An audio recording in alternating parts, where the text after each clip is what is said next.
Sridharan, I'm on a call. Just a moment, I'll come.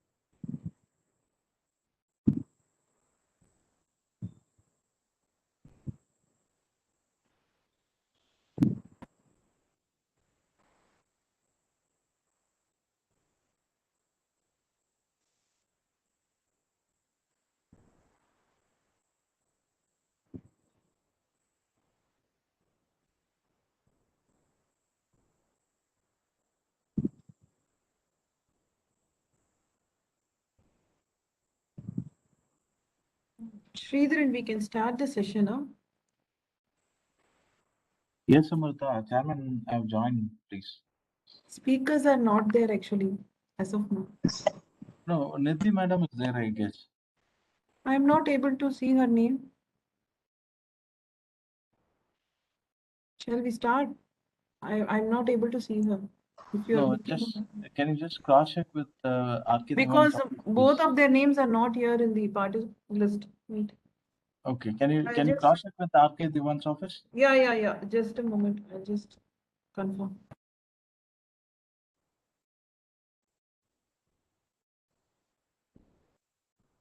Good afternoon, Sridhar. Once it's ready, let me know. We'll start. Sure, Chairman. Yeah.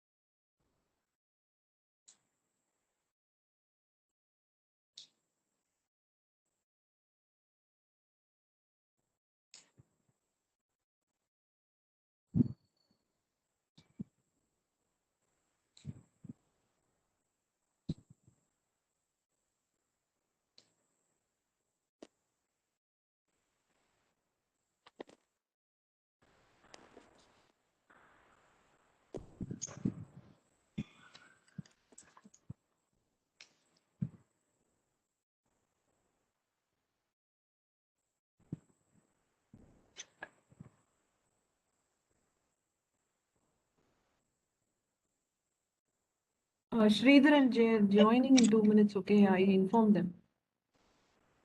Amrita, yeah. Okay.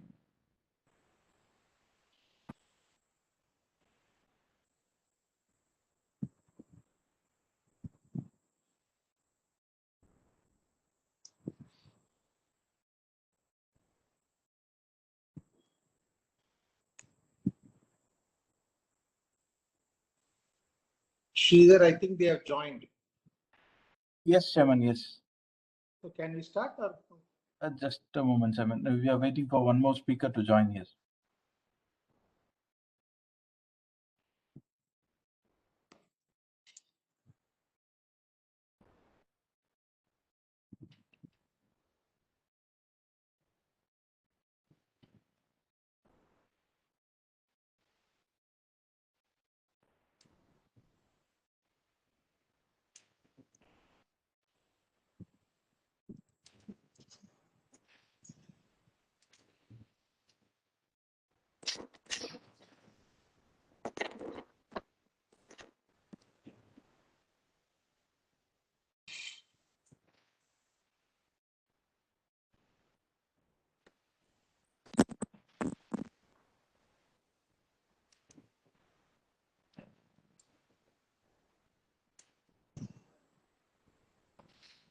Amrita?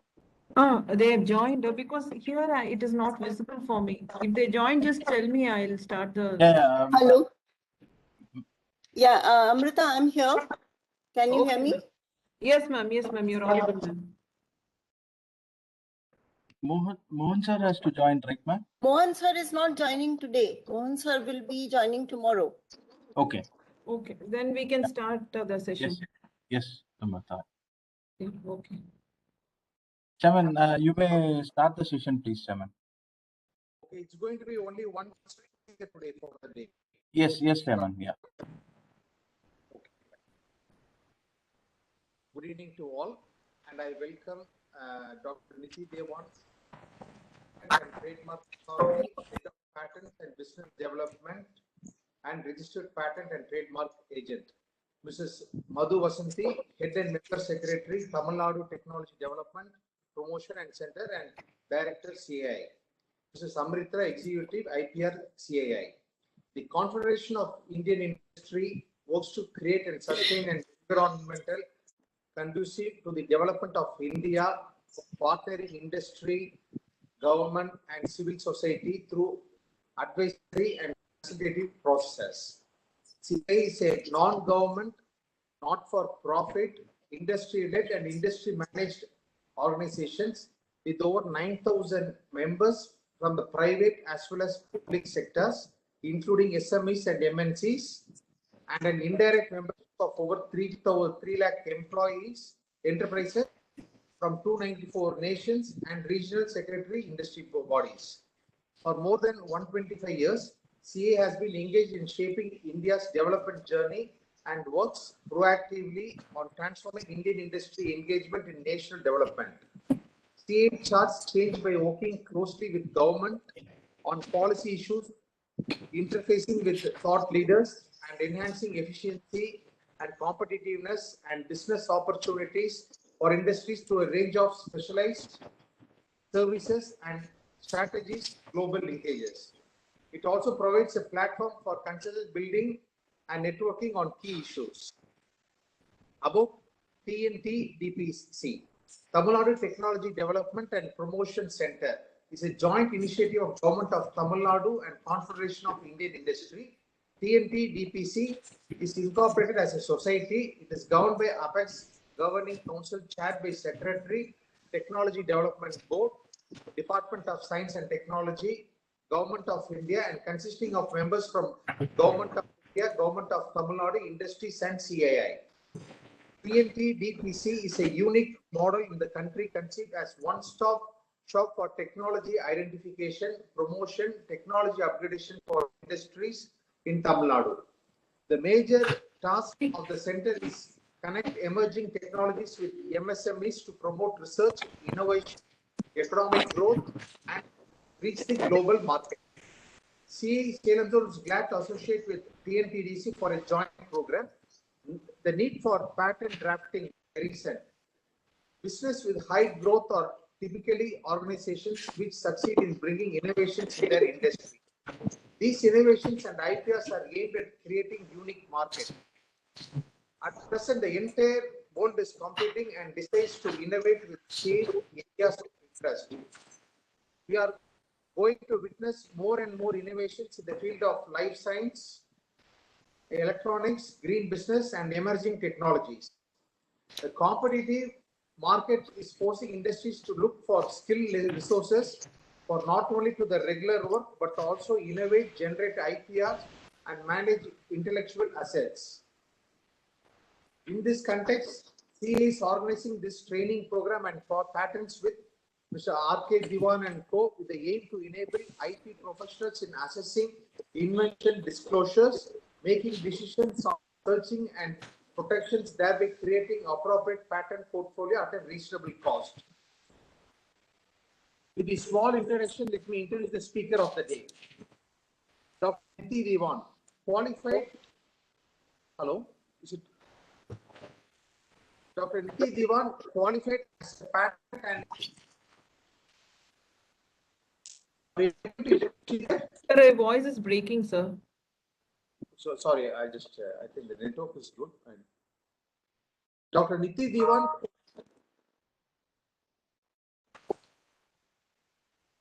Is it possible now? Yes, Chairman, you may proceed, Chairman, please. Yeah. Dr. Niti Devan qualified as a patent and trademark attorney and presently heads the patents and your voice is too.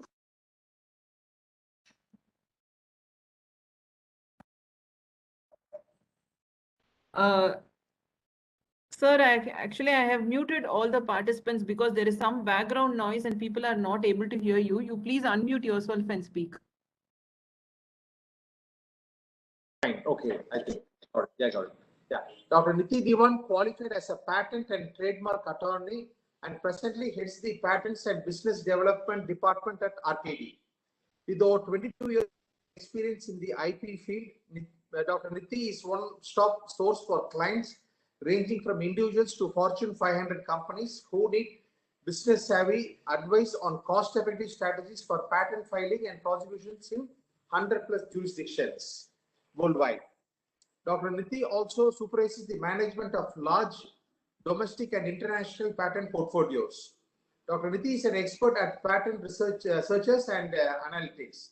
Dr. Niti is also a patent valuation analyst and is actively involved in IP commercializations, including assignments, franchising, and technology transfers. A frequent speaker at conferences, Dr. Niti conducts multiple training workshops every year for leading Indian corporates and government entities. Dr. Niti has been recognized as a leading IP professional by various research houses such as IIM Patent 1000, Chamber and Partners, and Asia Law Profiles and MIP. Over to you, madam. Happy to have you here. Ma'am, you're on mute, ma'am.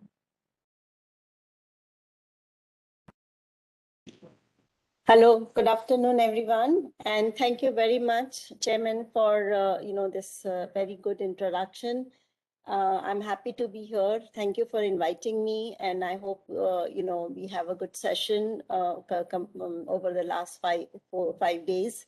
The aim of the session is to create awareness and about the practical aspects of actually day-to-day working of patents.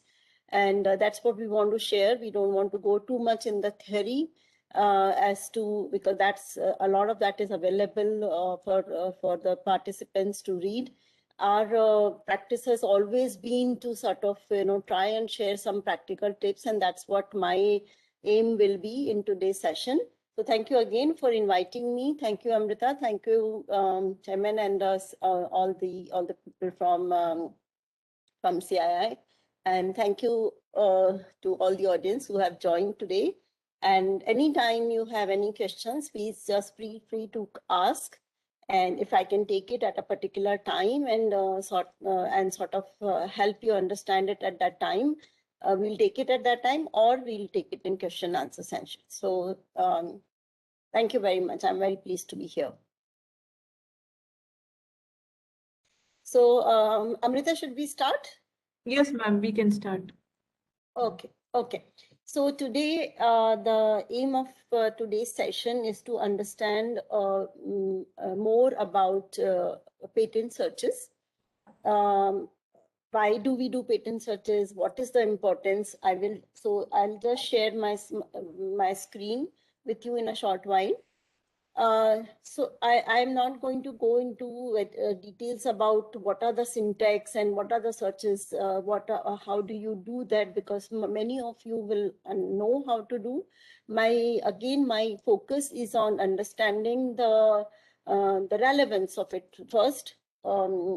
First foremost is that why do we really do these patent searches? And in your day-to-day work, whether you are a marketing person, whether you are a management head, whether you are an owner of a small, medium-sized enterprise or a large enterprise, or you are an R&D head, or you are an analyst, all these aspects of your work, you may be a litigation lawyer, all these aspects. Patent search is something that as any professional who's even remotely related to innovation, needs to understand that what kind of work, what kind of output, what kind of reports, what kind of information we can get from patent searches. And secondly, important thing is that how we can derive value from it, how we can apply it to sort of understand our technology, get value out of our technologies, or avoid infringement. So how can we get value out of it directly or indirectly in our day-to-day work? Okay, so that is why I've kept the scope to apply to anyone, whether from legal industry, corporate industry, or from who are working in R&D, or you are working in a law firm. Okay. So I think I have the share rights here, and I'm going to share this presentation. Okay, are you able to see my screen? Yes, ma'am. It's visible. Okay. Ma'am, you just make it full screen. Yes, I'm doing that.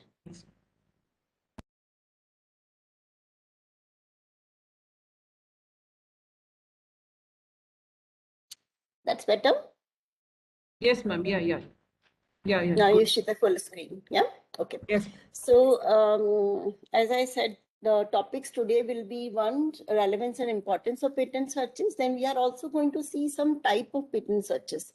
And why I have kept this as a topic is because several times during my practice, I have found people confusing one from the other. So I have inventors or clients who come up and say, oh, I have done a patentability search. My invention is novel. It's patentable. In fact, I have got a grant from India. I've got a grant in US, and now I want to launch my product. So why are you telling me to do freedom to operate search? You know, so these kind of questions come, and there's a lot of difference between the two. You may have a novel invention, yet you don't have a freedom to operate. So that is why I have sort of kept that, and I'm going to take up some examples to sort of make it more clear. Then I'm going to share a few search engines that you can use in your day-to-day life very easily. They are free search engines. And then, of course, we'll keep it open for question answers. Okay. So the first thing here is that why do we do patent searches? The first important thing is that there is the kind of information that we have in patent documents. There are almost about 100 million patent documents, and there are 5 million patent applications that are filed every year, more, and it leads to the grant of more than 500,000 patents. So this quantity is getting added to this database. So it is a very structured database which is available to us. And those of you who are conversant with patent drafting, or if you have been reading patents in your practice, you must have seen that when we write a patent application, it is written in a very technical-legal way. So there is a lot of technical clarity. Why we have to have very lot of technical clarity in a specification? That is why it is so useful, patent information. The information about technology in patent is so useful and so clear, is because the audience who is reading is very different. First of all, the clerk in the patent office has to read and understand how to classify it. And then, of course, my peers in the industry are already informed about the technicality. But the important thing is, finally, a judge in the court needs to understand my patent and understand the technology, and therefore we have to write it from that point of view, that that level of clarity and sufficiency of disclosure needs to be there in a patent specification. Therefore, reading patent information and such huge amount of technical information, which can be searched by using certain techniques, by using certain keywords, is kind of information where you can do R&D, which will take you probably 2 years in let's say a week, 10 days, 15 days. And really have very concise information about any new product or process or a project that you are intending to sort of start on. So this is like a beginning point also for whenever you are planning to do anything new, or when you are even looking for a solution, when you are even before you are planning to do something, to see what's already there, what you already is already being sort of worked upon. And this, the other thing is that this technical information which is revealed in patents is never published elsewhere. So maybe it doesn't come out in the paper. Also, in a lot of times we restrict ourselves to seeing what are the new products coming in the industry. So we read a lot of industry manuals and industry news, and we get newsletters and we get brochures, and we go to conferences and exhibitions. but there the products have come which have converted from ideas to products.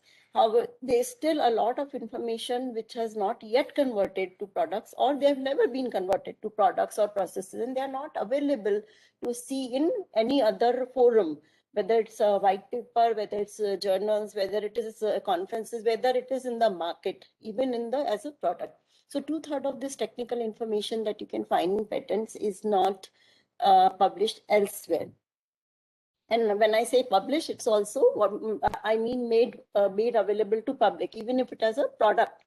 If it is a small thing which never went for journal publication, but even as a product, that information is not available. So that is why approaching this patent database for your day-to-day work is a very, very important aspect of your work. Now we'll see that it is important, but I'm going to take each part. So it's important from technological point of view. Okay, the second importance is the commercial importance of doing patent searches, and the third is the legal relevance. So let's see the first part, which is the technical relevance. So how does patent search help us with in a context of technology? Firstly, it helps you with keeping abreast with latest technology in your field, so that when you are working, you are up to date with what's happening. When you are looking at product brochures or when you are attending conferences, maybe you are still looking at something which has already come to a stage of testing and prototype has been done, and then people disclose it as a product or in conferences. But here, patent applications are filed sometimes 4 to 5 years, 6 years in advance of that information being available at other forum. So therefore, by looking at patent information, and as we saw earlier, that 2/3 of it's not even published anywhere. So you are keeping abreast with latest technologies in your field. You understand state of art, which company is working in which area. Okay, so that helps you minimize the research time and expense. So naturally, if somebody has already worked on this and they have found a certain solution, you can take your research beyond that, from that point onwards. So that will minimize your research time. You are not reinventing the wheel. And of course, the expense related to the time, in terms of time spent of the researcher, in terms of resources that may be required for a particular equipment that may be required, or reagents, or these kind of expenses which are involved will also get minimized. So of course, then that leads to avoiding duplication of R&D work, because certain problems have already been worked on in most patent documents. When they don't find results, or they discuss what was the negative part of the prior art, what was the problems of the prior art, so you are able to understand that. And then there are a lot of experiment details which are shared, which you are able to see that, okay, these things don't work, and if somebody has tried, you may want to try again, but you already have a lot of information. So avoiding duplication of R&D work. Sometimes, we've seen that inventors and companies spend a lot of time on working at something. Now they say, oh, here I've got a fantastic process, or I've got a new product, and they come to us for patenting. And when we do a prior art search, we find that a very close document, and it's very disheartening, because so much time, money, and its resources have been spent on it. So this can avoid duplication of R&D work. The other important part is identifying research problems. So sometimes, when you see that in your field, in your technical field, or whatever product or process you're working on, when you do search and you find that, okay, this has been worked on and a problem has been found, you may also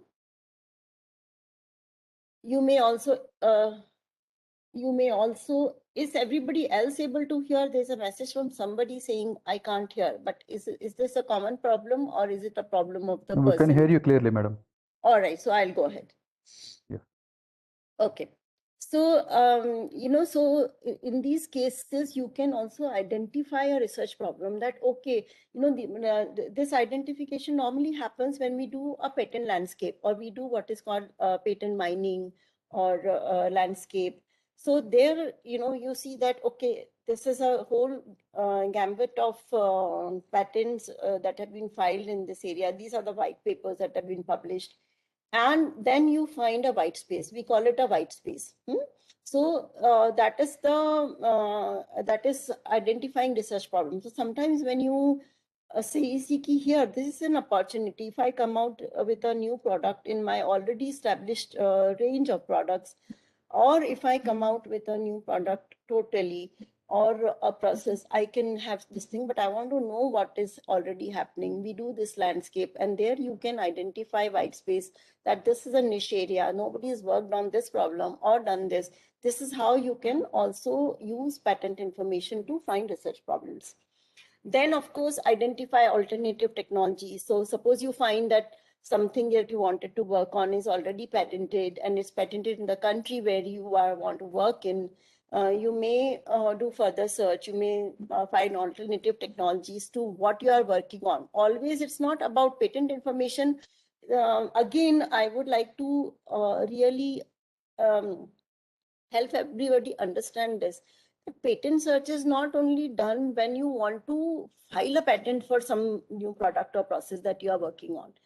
Patent search is not only that scope. A lot of people think that patent search, I'm going to do it only if I have developed something and I want to find out whether my patent is going to be granted. That's not the case. Actually, if you already have some technology, it should become a practice for everybody who is even closely related to innovation, whether at management level, even marketing people, they can do patent search. R&D, of course, it's very important for them to continuously every week do patent search on whatever is getting published latest, to find alternative technology. So you may come across some technology which is still developing, and for which a new patent application has just published, and it may be relevant to you, and you may want to work on it. So finding all these alternative technology, new technical solutions, products, and processes. This gives you, of course, ideas for further innovation, because you identify white space, you find alternative technologies, and then you want to adapt it to your business, or you want to adapt it to your product, and that gives you a lot of thought for your brain for thinking. The commercial relevance. Okay. Now, why is it commercially also very relevant to continue doing patent searches? One, we are monitoring the competitor's activity. So when you see what the competitor is filing, then you are able to understand that, okay, this is where they are going. So they would file a patent application in about 18 months, it will get published, or they may do urgent publication. So you come to know about where your competitors are going, in which area they are developing more, long before their product or even promotion of the product starts coming in the market. So you can keep abreast of and keep monitoring the competitors' activity, and may want to do something, which will keep you also very competitive in the market, in that market. Second thing is find niche market. So suppose you worked on something, and now you want to know that who are the people who will be interested in my technology, maybe from assignment point of view, or licensing point of view, or even selling point of view. You have a product, you want to sell it.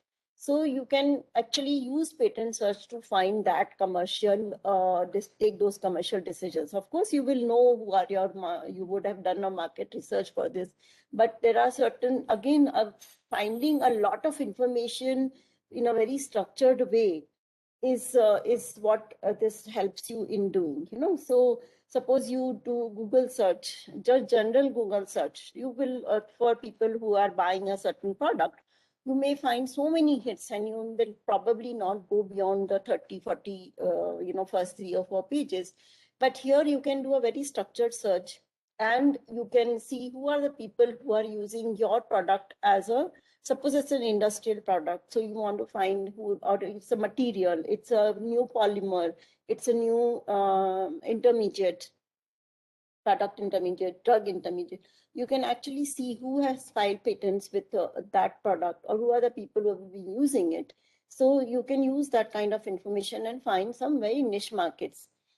Sometimes you may develop a new compound, or you may develop a new formulation, and it may be relevant for another industry. So when you do search with that combination and you find that it is also used in this industry, you may actually find some very niche markets and improve your market and improve your sales. Right? So this is very few people actually use patent searches for this kind of activity.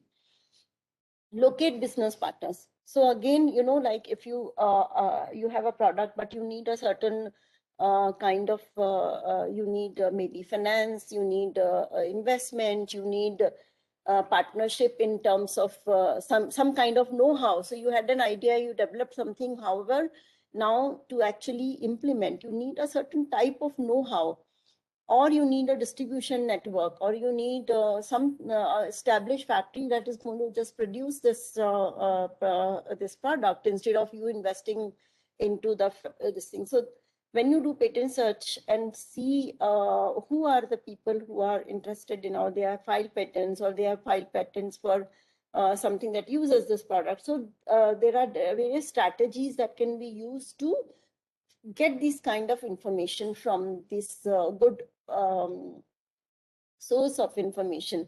So you can actually locate these kind of business partners for just manufacturing the thing for you, for having know-how how to do that, or even just for using even for investments. If people are already working and filing a lot of patent applications in a particular area, and their finances are good, they may be a good investment partner.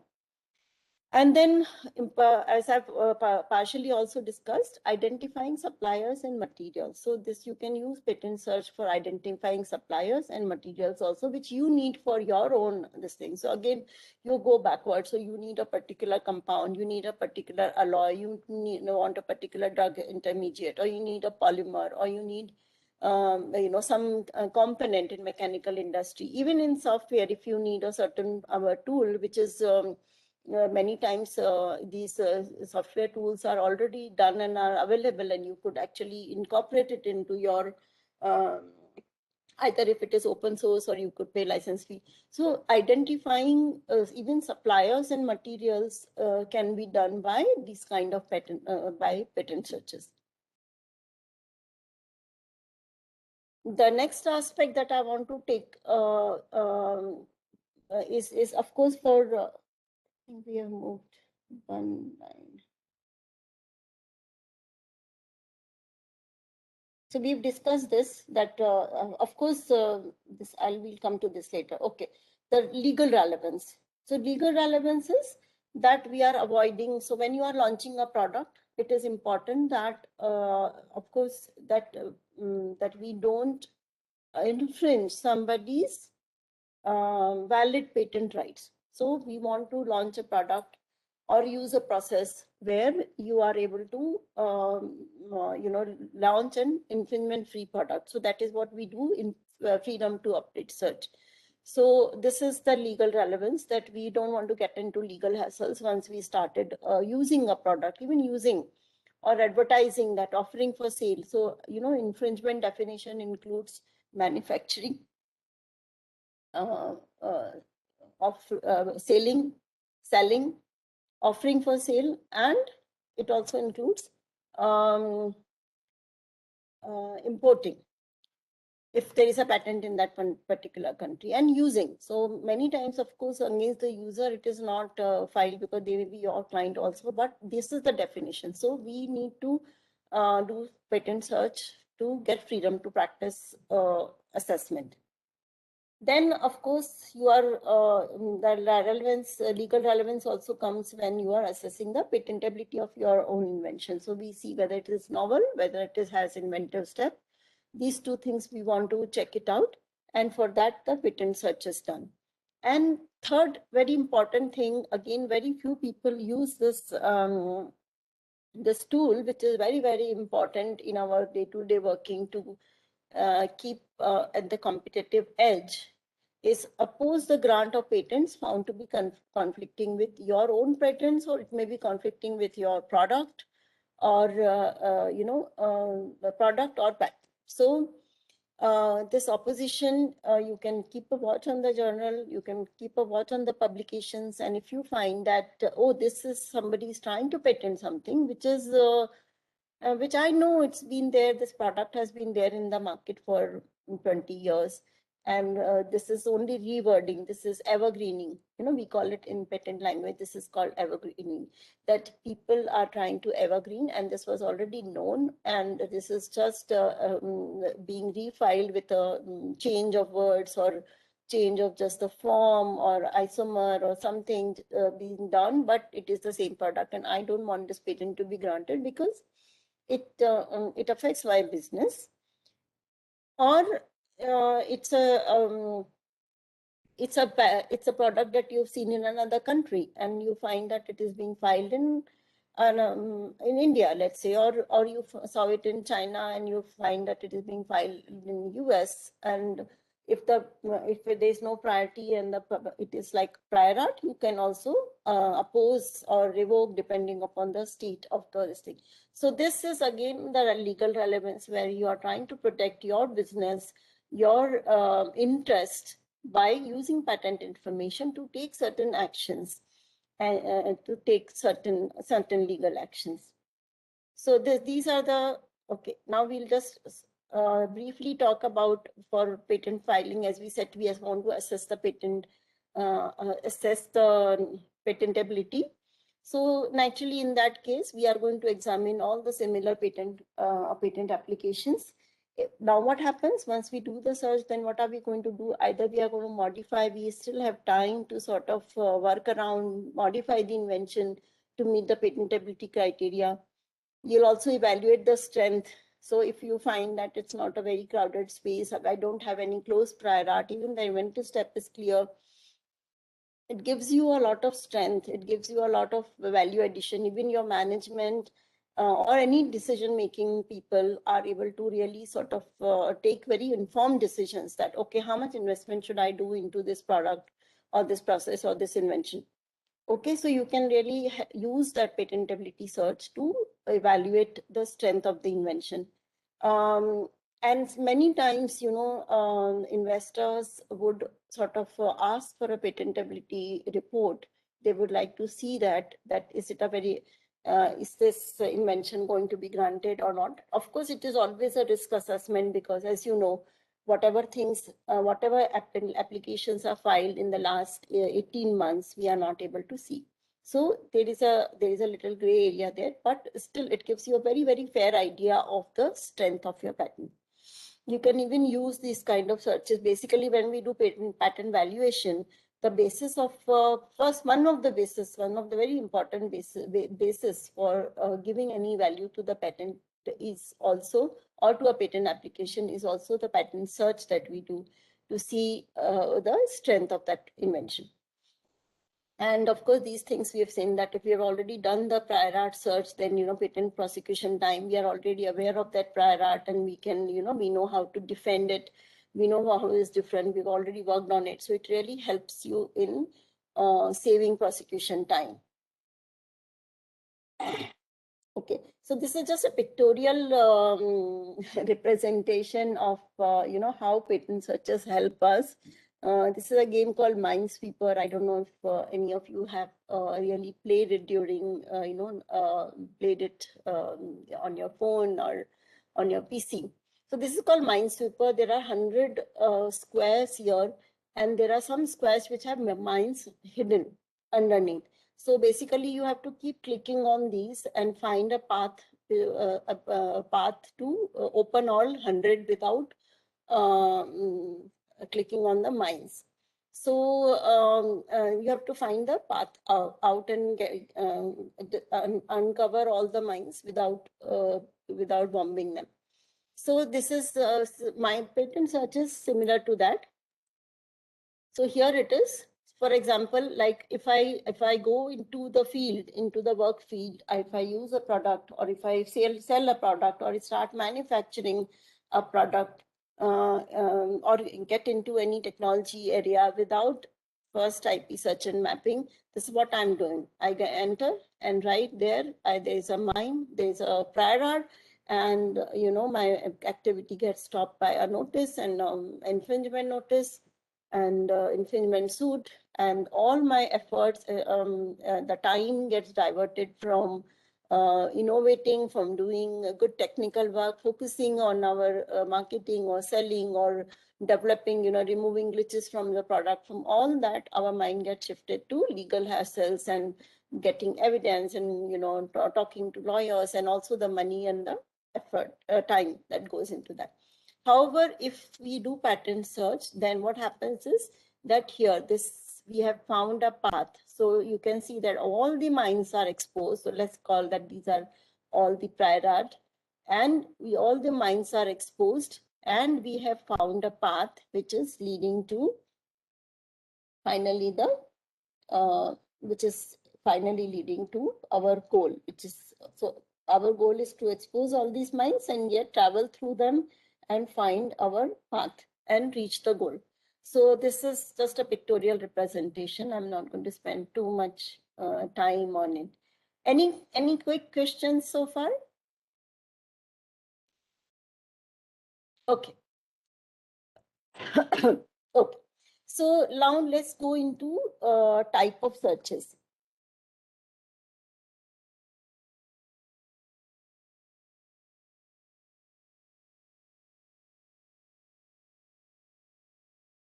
So the first, these are the main type of searches that we do, and we'll take them one by one. Novelty search, patentability search. Novelty search is a subset of patentability search, but I have taken it differently, because several times we do a novelty search because it's a quick search. It gives you a fair idea of where you stand. And many times, inventive step is something which is like really bothers all of us in prosecution.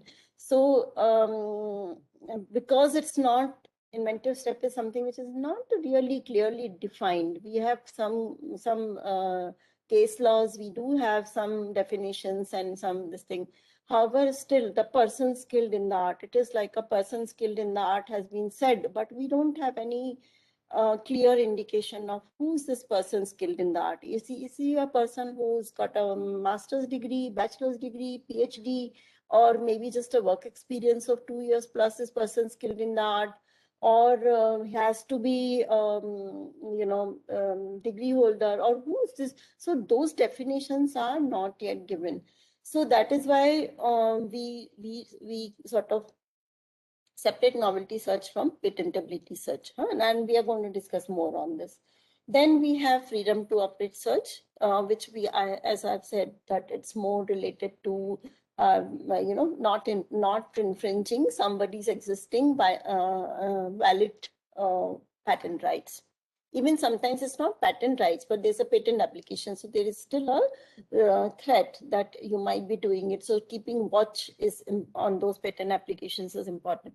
And then we also briefly discuss technology mapping. So that is what you do when you want to start a new project, start doing some innovation. That is a time that you do technology map and you see what's already been done, where is it being done, which are the key players that are going. We'll go in more details. And then the fifth important type is the invalidation search, which we use for either pre-grant opposition, post-grant opposition, and also when there is a revocation or there is a counterclaim in a infringement suit has been filed to invalidate an existing patent. So that is the time when we do invalidation search.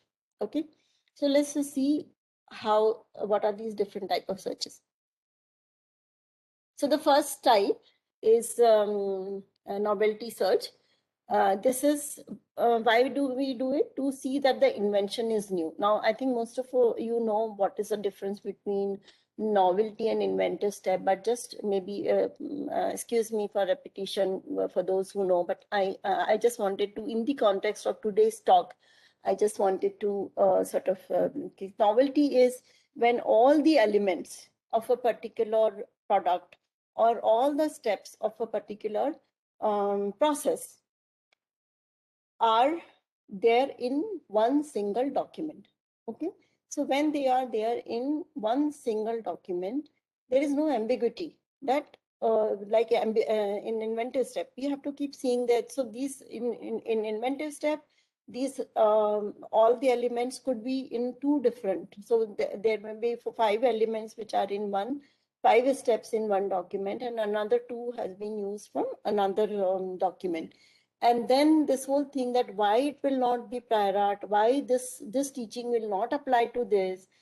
This is again a lot of discussion. It's sometimes very subjective. Many times, of course, it is technical also. However, it needs a lot of clear understanding. So, we do this when mainly to see that the invention is new, novel. So we are looking at all the elements, all these steps, or if it is in system, then all the components of that system to be there in one particular prior art. It could be more than one, but at least one. Okay, so we are looking at similar patents or publications, which is going to render it not novel. Then, of course, if it is not novel, then you have several choices. You may drop the idea of filing the patent application, save time and money. You may design around, see what is the part that you can change and still achieve the results that you want to achieve. Okay. Then when to do, of course, this should be done before filing the patent application. Practically, so a brief novelty search by the team itself can be done before filing the patent application. However, if you are approaching an attorney, if you are going to now go into disclosing beyond your own core team, then it is good to file a provisional application. If you are in a country where provisional applications are allowed, practically we recommend that you file a provisional patent application and then do a novelty search. It does mean a little expenditure, but that is a commercial call that you need to take. Second, of course, prior to doing any further search, because if we are going to, again, as we saw, that the whole idea of patent search is to not do duplication of R&D, not waste time and money. So before doing further search, when you have a basic idea, you said, okay, this is what I want to do, and so that you do a search so that you know what has already been done, what are the problems that have been solved, what has already been tried and there have been problems. You may think scientifically and don't make that. What I would like to give a word of caution here for, again, a practical tip is if you find something which may be interesting, if you think otherwise, then don't let a black and white paper stop you. You may find that the person found negative results, but remember the conditions in different countries vary. The know-how may sometimes vary. Some very niche, some very intricate parts of the inventions may not have been disclosed here because it was not relevant to the novelty and inventive step. So sometimes even if you see that there's a negative result or something, then, and if you feel it relevant, go try it out. But however, you still have the document, you still have the information. So prior to doing further research, do this patent search, and you may want to try out certain things which have been disclosed here to see that whether you get similar results, you get different results, you may get success because some know-how that you have of doing something is helping you achieve different result.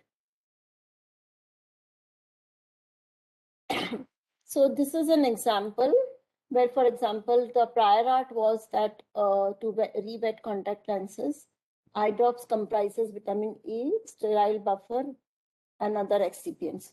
Okay. Now here if there is an invention comprising, it is for enhancing corneal healing, but the composition still says vitamin E, A, and sterile buffer. Okay, so here it is A plus B and other excipients. So this is C. However, when we are practicing A plus B, using only vitamin C and sterile buffer, we are still practicing A plus B, which is disclosed here. And secondly, here the use may be different. It is for corneal healing. Okay, because but however, in countries like India, the new use of a known substance is not patentable. So we have to take those things also into consideration. And here the invention lacks novelty. That's what was the analysis that as being anticipated by said prior art. Because this invention has two parts, A and B. And so all these features, two features, both are disclosed into the prior art. Now let's come to the second type, which is the patentability search.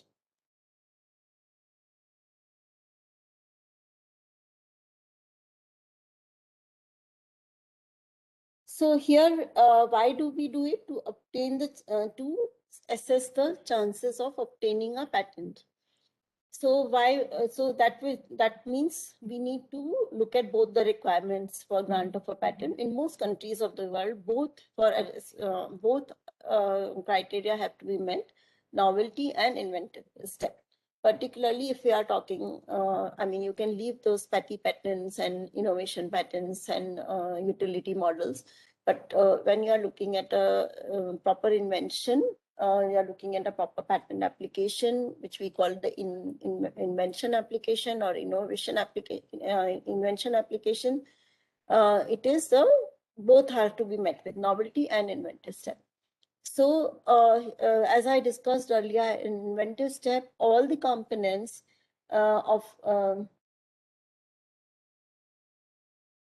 all the components are not there in the same document. It may be two documents. So examiner may cite that, okay, you are saying that A plus B is here and C is not there, or you are using a different type of catalyst, or you are using a different thing. However, in this prior art, they have, so it's not clearly there. However, to a person skilled in that. So basically, the inventive step is that to a person skilled in the art, it will be obvious to combine document 1 with document 2. Sometimes there will be more than 2, but for the sake of simplicity, I'm keeping at 2.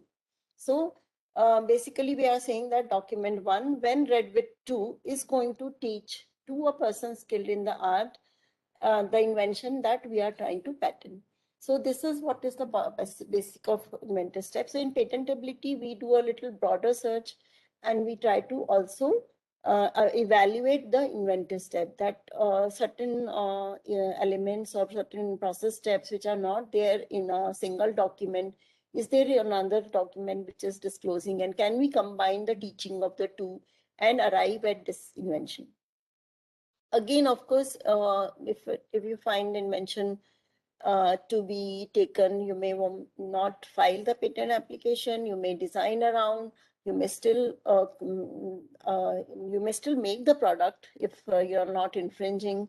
So here we are at the moment talking about patentability search for the purpose of filing a patent application. So these are the options which are available to you. All this time, we always have to remember the 18-month publication time, which is always has to be considered. So it just gives us a very fair idea. Let's call it risk assessment rather than lot of time clients tell me that, okay, if you are going to do this search and give me the result, can you guarantee that my patent is going to be granted? No, we cannot guarantee. You can also, when you're doing it yourself also, you cannot guarantee to your management or to anybody that you are reporting, or even if you are doing it for yourself, it's not a guarantee, because we do have this 18 months gray area where we don't see the publications, we don't see the patents that have been filed in that period in your country or in any other country. So there is a that period. So 18 months, and then sometimes there's delayed publication. So it's good to give it a fair 2-year period. So this is about the patentability search. We'll take one example. For example, the prior art here discloses a catalyst. Mention was noble metal catalyst. Okay. And now we want to patent a process for preparation of compound C by treating compound A and B in the presence of platinum catalyst. Now we are going to say that it was not a specific. Suppose there are no examples in the prior art. Suppose platinum was not given as an example. Then many times you may argue that the person who filed this patent application has only mentioned noble metal catalyst, but they have only used another noble metal. They have not used platinum, and that time.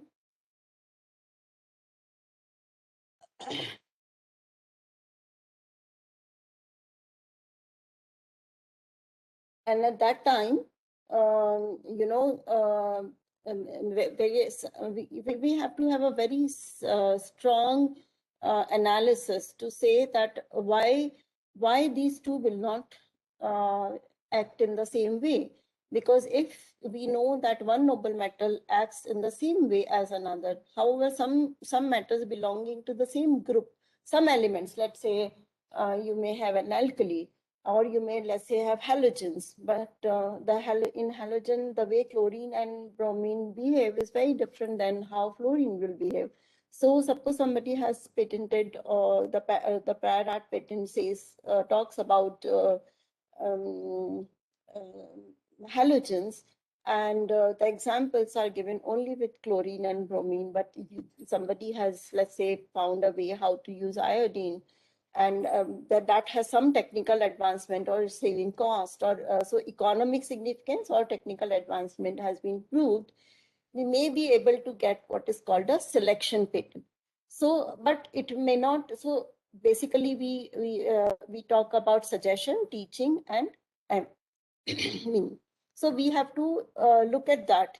These two together, or these 4 documents. It may be sometimes we have had like 5 or 6 documents cited for one.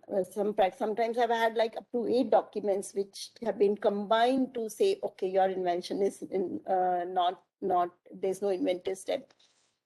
And my argument always, my first feeling and argument in those areas is that the fact that you had to combine 8 documents to say that there's no inventive step itself shows that there is inventive step. I mean, from that point of view, there probably will be no inventive step, But of course, that argument is not always correct, and there are certain very common concepts which can be combined in this way. So this is just an example. Okay.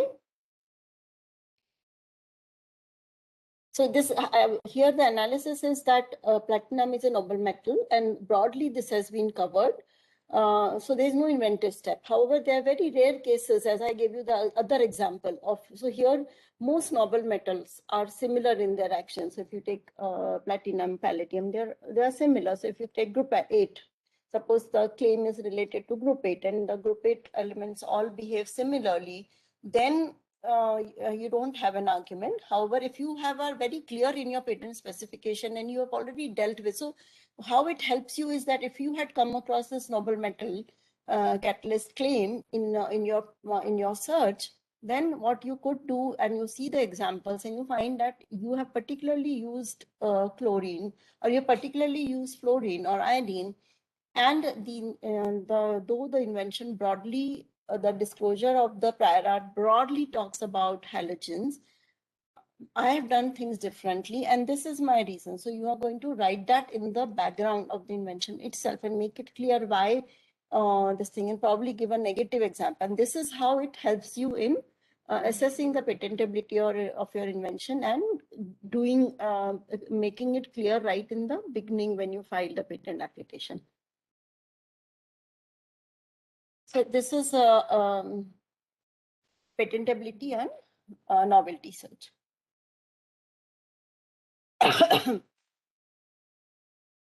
third, we'll come to freedom to operate search. And here in the freedom to operate search, as we discussed, we are trying to check whether we are,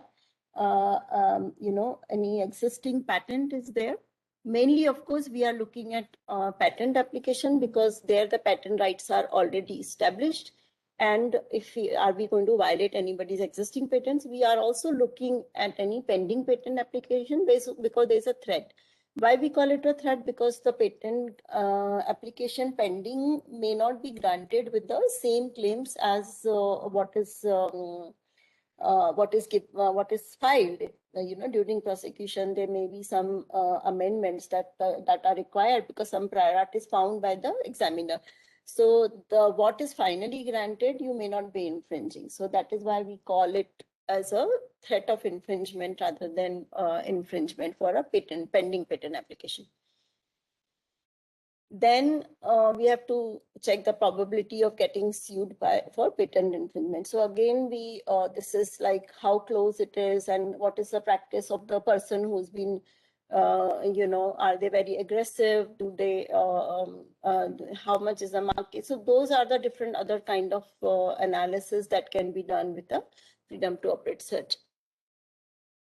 If there is a threat of infringement, so as we do this freedom to operate search, then I think many people may know, but I like to say this freedom to operate, we normally do it only for a particular jurisdiction.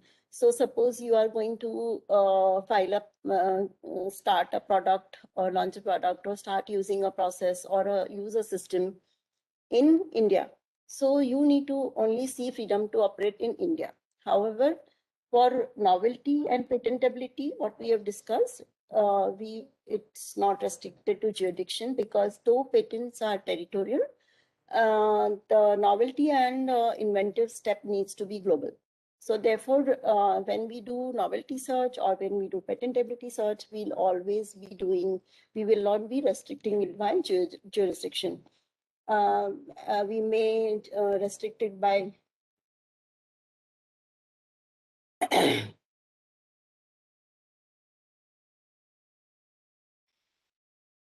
okay. So this is the one difference between patentability and novelty search and freedom to operate, that this is jurisdiction wise, and also the time period is different because for freedom to operate we are only going to restrict it to valid patents.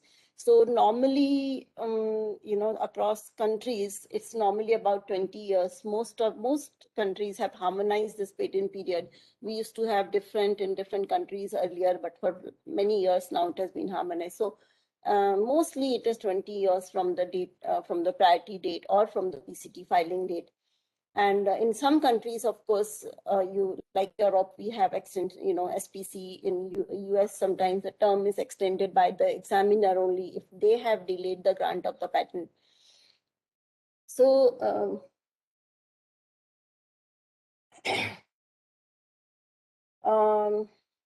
so that is how freedom to operate search, the time period will differ, and we are going to do it mainly for 25 years or so, and we are going to restrict it to a particular jurisdiction. There's a person who's saying summarize. I mean, how do you want me to summarize more? This is quite a bit summary. This is how it differs. This is how I think the person wanted to know that. Sorry, I'm not going to take any questions which are related not to search. Somebody asked for patent agents exam. I'm not taking those questions. So this is how patent freedom to operate. Somebody asked this question, that how freedom to operate is different than novelty search and patentability. So here in freedom to operate search, we need to actually take each part of the claim, and each part has to be mapped with the prior art that we have found, and we need to see whether that component exists or doesn't exist. If there is even one component, or if there is one process step, which is an important process step, which is not there, it could mean. So therefore, the claim charting, a detailed claim charting is very, very important for freedom to operate search. Okay. When do you do it? Prior to commercializing of a product or process. So before, because it's very expensive to defend in a court, but once you've done, and a lot of things like your reputation and your whole assembly line gets stopped. So it's very important to do this freedom to operate search before we launch a commercial product or product manufactured by a process. You start using a process. It doesn't have to come, the process doesn't come out in the market, but even using a process internally, and your competitor comes to know, they can file a suit, and then it is the onus is on you to prove you're not using. When you find sometimes when you do find that your freedom to operate search is pointing in the direction of infringement, then there are these few information that you don't have to feel like you're stuck. You don't have to feel helpless. There are many options. One, of course, you can do an invalidation search to see whether this patent which is coming in your way is actually valid. Okay, so now why I'm saying this, because many times, when a patent, so you may say that, oh, patent has been granted by the patent office. Why do I need to invalidate it? It has been granted, the examiner has looked at it, they've done the search. How will it help me to do this? So let's look at this whole scenario. What happens during patent examination?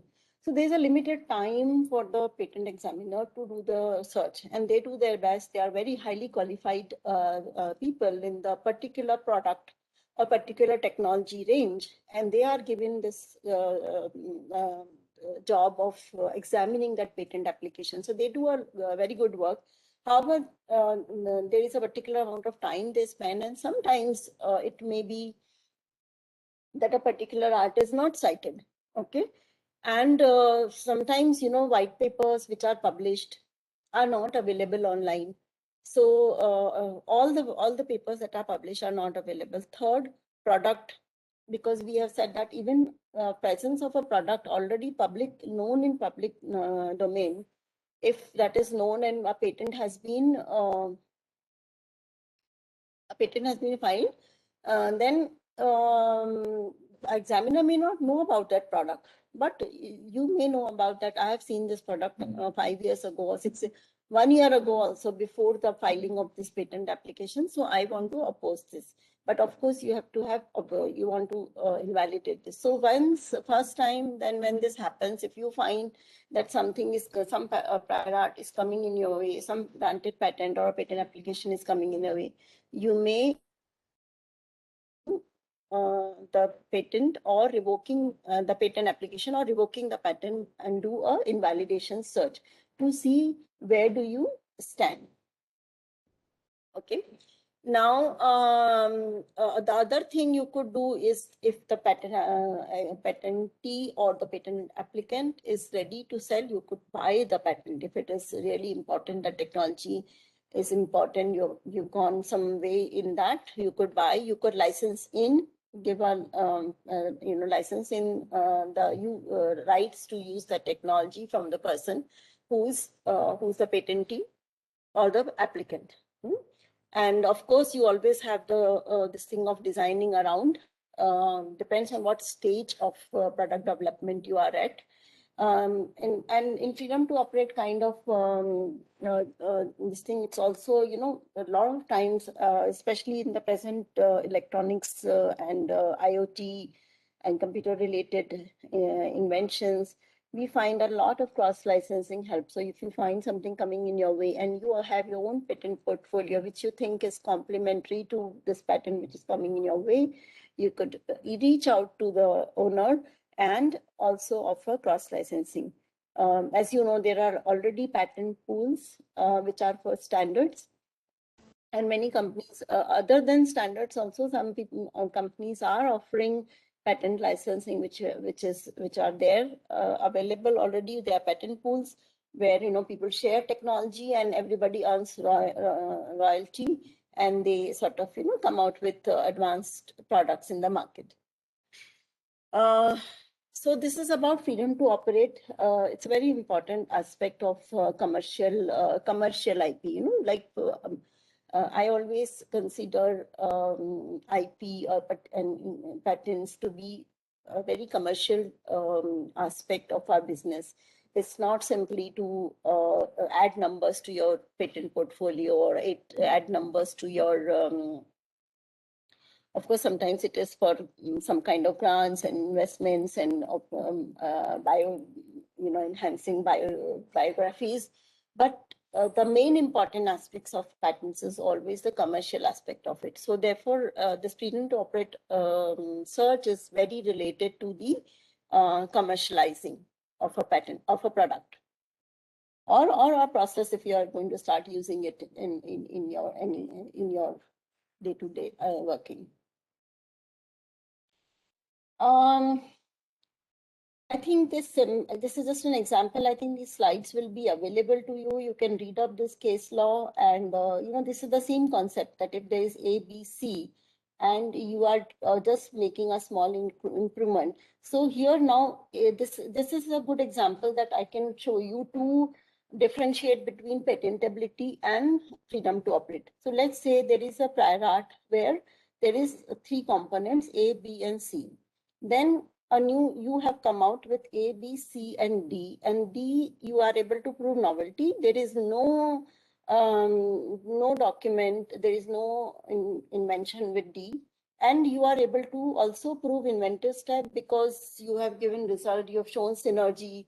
You have, so suppose it's a chemical compound, you've shown synergy. If it is a mechanical or IT, you have shown technical advancement, you have shown some economic significance. And so we have got both the criteria fulfilled. So we have novelty and we have inventive step. So I have my invention is patentable. The patentability report tells you that you can go ahead, file the application, and there is a good chance. There's a good chance. We can only say good chance because again, the examiner may not think the way you are thinking or your patent attorney is thinking. There's a very good chance that you are going to get a grant. Okay. However, now if I launch this product ABCD, am I going to infringe? Do I have freedom to operate? So the answer may be no. Because when I'm practicing ABCD, I'm practicing ABC, which are the complete elements, all 3 elements of this patent with prior art, which was there. And I am using that in my product. And therefore, though I have patentability, I have an enhanced feature, I still don't have freedom to operate. So what do I do? What do I do in this case? Of course, we talked about designing around and all that, but that takes time, that takes a lot of effort again to work around it. So very simple thing is that this patent person who's got A plus B plus C may also be looking for new technology, may also be wanting to look, see, they've been selling this product for 5 years and now they want a new, they also want to come out with some adware, or they also want to enhance their market. So so you can offer cross licensing, that they let you use A plus B plus C and you let them use A plus B plus C plus D. Of course, before that, you're going to file your patent application and all that. And then you approach them, there is good cross licensing, and that it's a win-win situation for both. I will, here I can also give you like a practical example, which is like, which happened when this picture-in-picture kind of thing came. I think it was Sony or another one of the electronic big companies who invented this PIP concept. And they sort of filed a patent and they used it for 3-4 years. And then they realized that, okay, by having this new invention, in which I have spent a lot of money, a lot of resources in really, coming out with this technology. So by doing this, I may be able to increase my market share. Let's say, please don't hold me to the values. I'm just giving it by way of example. Let's say my market share at the moment is 25%. And by coming out with this new technology, which people now, everybody wants new concepts and new technologies. And so, so I may increase from 25 to 35%, but can I increase it to 75%? Probably no, because there are diehard Panasonic users, and there are so many competitors which have other advantages, which have some price advantage, or they have another feature which people are using. So I may not be able to reach that. So my investment, how long will it take me to recover it from that 5% or 10% increase which has happened because of new feature? It may take a lot of years. So what do I want to do? I want to recover it faster, and then use that money that I want from here. Instead of making my IP a cost center, I want to use that money and invent more and invest more in my IP. Okay, so they cross-licensed, and then you saw a lot of other electronic giants also using the PIP technology. So then their market share for that technology became much higher, because other than selling their own devices, they were also getting money.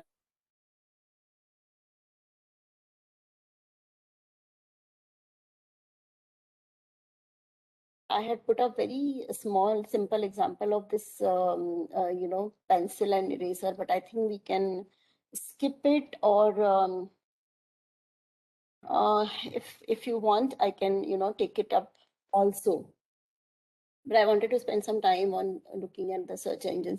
So for example, same thing. So let's say there was a person who invented a pencil, right? So they found, I used to write with chalk and it breaks and it dirties my hand. So they came up with an invention called pencil, and which was wood. So it did not, the wood was strong. It didn't break when I was writing. It didn't dirty my hands. It did not dirty the place with all the powder which was falling. And then they put a graphite inside, because wood cannot give me the fineness and this thing that I need. So this was the patent.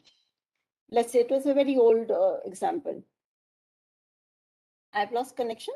Can you hear me? Yes, ma'am. We can hear you, ma'am. Yeah. All right. Okay. So, so let's say I'm taking a very simple example, because this is something that everybody, that ABC example and this one, both, I think, whether you are from IT or from mechanical or electronics or pharma or biotechnology, all of us can understand.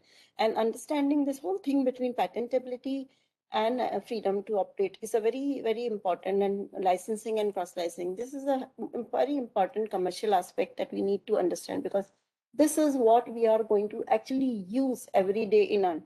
Which section applies, you can go and read the online, you'll have a lot of resources to reach which section, what does it mean, which rule applies, what form to use.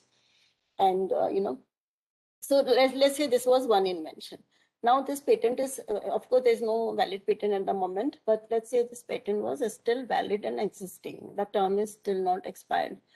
Now somebody else comes up with attaching an eraser to it. I think I've used this example before also. I find it very easy to sort of have people understand this. So somebody came with this eraser attached to one end of this pencil, and now we see so many of these products. So let's say, what will you say? Is this concept of pencil with an eraser, is it patentable? Anybody from the audience? I think it should be. Okay, why do you think so? Ma'am, because adding a product to a already existing product, or already which is already there in the market, enhances its usage. So along with the pencil, a user has an eraser, so he doesn't have to look for another product. So that's an add-on advantage that we are offering. But at the But same what time, about- you are only adding additional feature, an existing feature to already existing. Both are existing features, right? So How I don't about think it's like section 3K, I think, where it is just assembly of two known products, K, J. How about that? How will you overcome inventor step? How will you overcome that? Because you're assembling two known products, right? So I forgot to mention that eraser is also eraser is also patented and it is also available.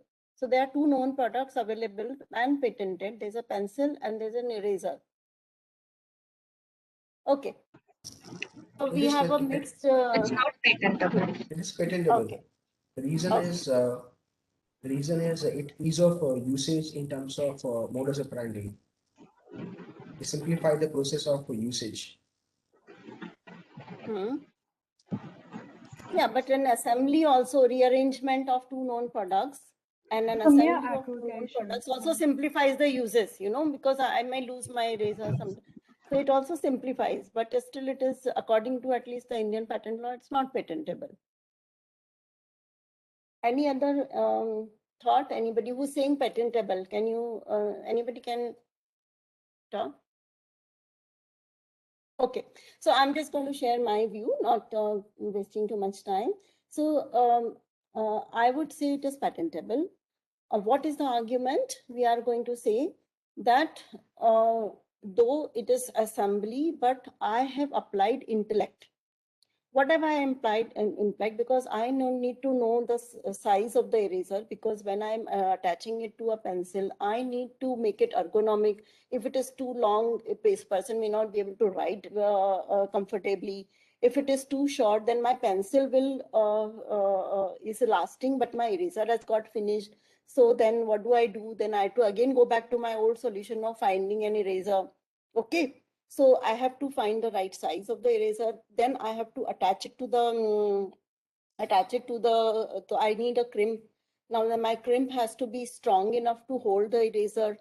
Yet it has to have a smoothness so that when I'm using it or I touch it, it should not hurt somebody's hand. So there are so many considerations. So for doing this, okay, it may be very, now it may seem like a very easy thing कि okay लगा pencil के इधर eraser लगा दिया, लेकिन वो in doing that, is there application of mind? Is there application of intellect? Have you done something like making it 1 + 1 = 2 की जगह आपने 2.2 किया है क्या? Is there a technical advancement? Yes. Is there economic significance? Maybe not. Maybe the pencil with the rubber is more expensive. So there is no economic significance, but there is economic significance maybe there in terms of time. Like somebody said, you know, you have to find the razor, or you are making it easy to use because it's all at one place. You know, so it may be in that respect it may be there, but the direct economic significance is not there. Okay, so here you know, so I mean in general this is how we need to evaluate freedom to operate. And here now, so this is what I'm trying to, just by this example, all I'm really trying to do is I'm ignoring different questions, and what I'm trying to do here is, by this example, telling you that yes, I could file a patent for this pencil with an eraser, and it may be patentable also, because I have applied intellect in finding the right size of rubber, right type of cringe, how to cringe, so that suppose when I'm crimping it, it might break the pencil. It may break, you know, cause damage to the rubber, cause cracks, or a lot of things that can happen. So I have applied intellect to find the right optimum method product, which is the size of the rubber, the type of the rubber, the metal or plastic that I'm going to use. This thing, of course, you can do other things like industrial design and all that, but we are only talking patent at the moment. We are not discussing design or copyright or any other IP at the moment. So, so this is how, again, a simple example. So will I get a patent for filing pencil with the eraser? Yes, I may. Do I have freedom to operate? Can I sell this pencil with the eraser without violating the patent for the pencil if it is still existing? No. Why? Because the pencil is somebody's patent has been filed with the you know, it may have two components like the graphite thing inside and the wood and the core, which is hollow and which has this. So all this is already patented, and if it is valid at that time, if it is subsisting at that time, if I'm going to just attach a eraser and start manufacturing that pencil, or even buying from them and modifying and selling, we are infringing. Unless I take, so here again, the opportunity is for cross licensing. Or even that person may say, okay, fine, the person who's invented this attachment may not be, he or she may be actually a research person. They say, I don't want to know how to manufacture this thing. I have this idea, I've made a prototype, but I'm a research person. I don't want to get into manufacturing and selling. See, manufacturing is one thing, but even selling, reaching out to having a distribution chain to really make it worthwhile for you is also a very important aspect. So the person may say, okay, look, I am an R&D person, or I'm in a totally different industry, and I don't have this thing to do. But they may sell it to this person who wants the pencil or this thing, or to the person who made the erasers if they want to do it, right? Or you may cross license, say that license me the technology for pencil, the rights to make the pencil, and I'll license you this, because the pencil guy also wants to now encash on a new product and come out with a new product so that his or her market share also increases. So these are the different opportunities. If you have worked on something which is not your core business, or you don't have the time, you can still file the patent, get the patent, and you can assign it to somebody. That's how we saw how patent search helps you find those niche markets or research business partners. Okay, so this is one example how patentability is different than freedom to operate, and we need to be very careful when we are assessing both. This is just another example, and you can look at, I think we have dealt with 2 examples now. Now, the other one, the fourth aspect of search is this invalidation search. Invalidation search, as we said, is done to enhance the chances of and evaluate. First, you have to evaluate, can I invalidate this patent? So suppose you get a notice or you get an infringement suit which is filed, or even before that, when during your search, you come across a specific patent, then you first evaluate that, is that an option for me? Is this patent, can I invalidate this patent? Or when granted, this patent application has been published, and I want to see whether all the criteria of novelty, inventive steps, sufficiency of disclosure, all these are met with or not. So this is why we do a invalidation search. So it may be not that you have been served with a notice or you've been served with a suit. It may be that you have discovered a prior art during one of your searches, and then you do an invalidation search, particularly after freedom to operate. Many times we do an invalidation search if there is some closed document. So this is, so this is the main purpose of doing invalidation search.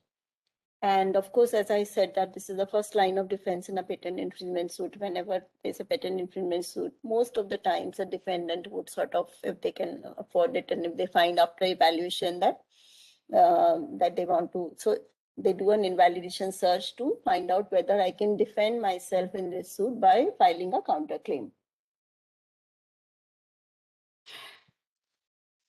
Then when to do, of course, we have already discussed that. If you get a notice, or even before filing a revocation petition, then you can do it prior to licensing, buying, or selling a patent, because you are going to now invest. So if you are going to buy or sell a patent, buy, you need to make sure that this is not going to invalidate it after I pay up the money. Or if licensing, you are licensing a technology, you need to do invalidation to search to see the strength of the patent before you start investing into that technology. And selling is something that gives you just a higher negotiating power. So if you do an invalidation search, which is sometimes it is the buyer, or even when you are selling, if you do an invalidation search and present these different prior art, and that how it is that this technology will not be subject to invalidation, you can look for a higher negotiating power. You get higher negotiating power. So these are the reasons which we'll do invalidation search. So, example is, so what we do in validation search is really like how we do patentability search, where we don't restrict it by jurisdiction. because here we are again looking at challenging the novelty and challenging or challenging the inventive step of our of somebody else's patent. So here, if we could get a document from any country, it could also be a non-patent literature. It could be a product brochure or project disclosure. It could be any public, any document in public domain. So that is why it's like patentability search, where we don't restrict to jurisdiction and we don't restrict to the time period, because okay, and we don't restrict it to country. And we don't restrict to time period, like freedom to operate, we were doing only 20 to 25 years. Okay. Here is one example. So suppose the prior patent was a composition comprising halide, and now somebody is trying to do chloride, and enablement is there or not there. So these are the, which we have already discussed this example, that we need to see, and we need to give this evidence that why they have disclosed this, but they have not supported it with the example, or why it will not, though they have done broad claiming. They have done a very broad claim. See, halides mostly, they are many of these don't have similar chemical properties. So they have claimed broadly, but they have given examples of only chloride, and therefore there is no enablement. That will be the enablement, insufficient disclosure. These are very important aspects of invalidating. So one example is broad claiming, where you find broad claiming and you could use that for as a invalidation. Or of course, you could always find a novelty or inventive step argument, prior art, which you can use in the invalidation search. That was the aim of the invalidation search. And then of course, depending on what is the purpose, if it is an opposition, if it is a counterclaim for revocation, then in the petition, you are going to give detailed argument as to why the novelty is affected or why the inventive step is affected. Finally, we'll go to technology mapping, which is, which is what you do before you start some new project or venture. And the main thing is that we want to see what's out there, what is already done. It keeps you abreast, it brings you up to date on the state of art. And from there, you can, find all, we have already discussed how you can use that information. Important thing is that you can also find your white space, which is the area that you should focus while developing on this technology, so that you are able to come out with an infringement-free product. Plus, at the same time, you are also able to see the patentability. So technology mapping is a very important good tool. And, like once you've done that research, then particularly if your industry is in a particular sector, then to do a technology map for that sector and keeping it updated is a very important aspect of, R&D. And of course, for the business also.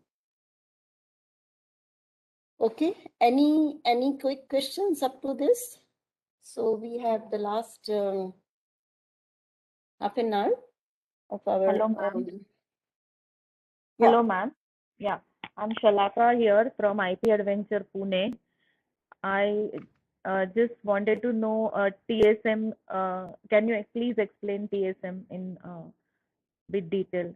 I mean, you. So basically, TSM means teaching, suggestion, or motivation. Okay. So this is mainly used for assessing the inventive step of a particular invention. And then what we see is that combining one technology, one document, what is a technology or a disclosure which is there in one document, combining that with another document. Okay. Firstly, you're combining more than one document, so two or more. Okay. So there's some teaching in one document. There's another teaching in second document. So you are combining these two. That is the first concept. After that, what you are doing, that you are saying that you need to have a person skilled in the art. So this person skilled in the art, as I said, the definition is not clear, but basically, let's say this is a person who understands both this technology area. So that's a person skilled in the art. So now the TSM means that can a person skilled in the art combine technology from this document and the second document, and is there a teaching? Is there a suggestion that okay, you could use other halides, you could use other alkali, or or suppose there is no suggestion and there is no direct teaching. Is there a motivation? Is there a motivation for somebody who's doing a process or making a product according to the first invention, the first disclosure, and that person skilled in the art, so there is some step which is missing here, or there is some element of the product which is missing from the first. However, that person skilled in the art comes across the second document and gets motivated to apply that teaching here very clearly. He or she doesn't have to really use intellect, do too much of experiment. Okay. This, and there is either a teaching or a suggestion, or there is at least motivation to try it out. So this direct teaching, suggestion, or motivation, if it is there in the second or the third document, then we say that the combined teaching or suggestions or motivations received from these two documents will enable a person skilled in the art to reach this invention. So this inventor has not really applied intellect.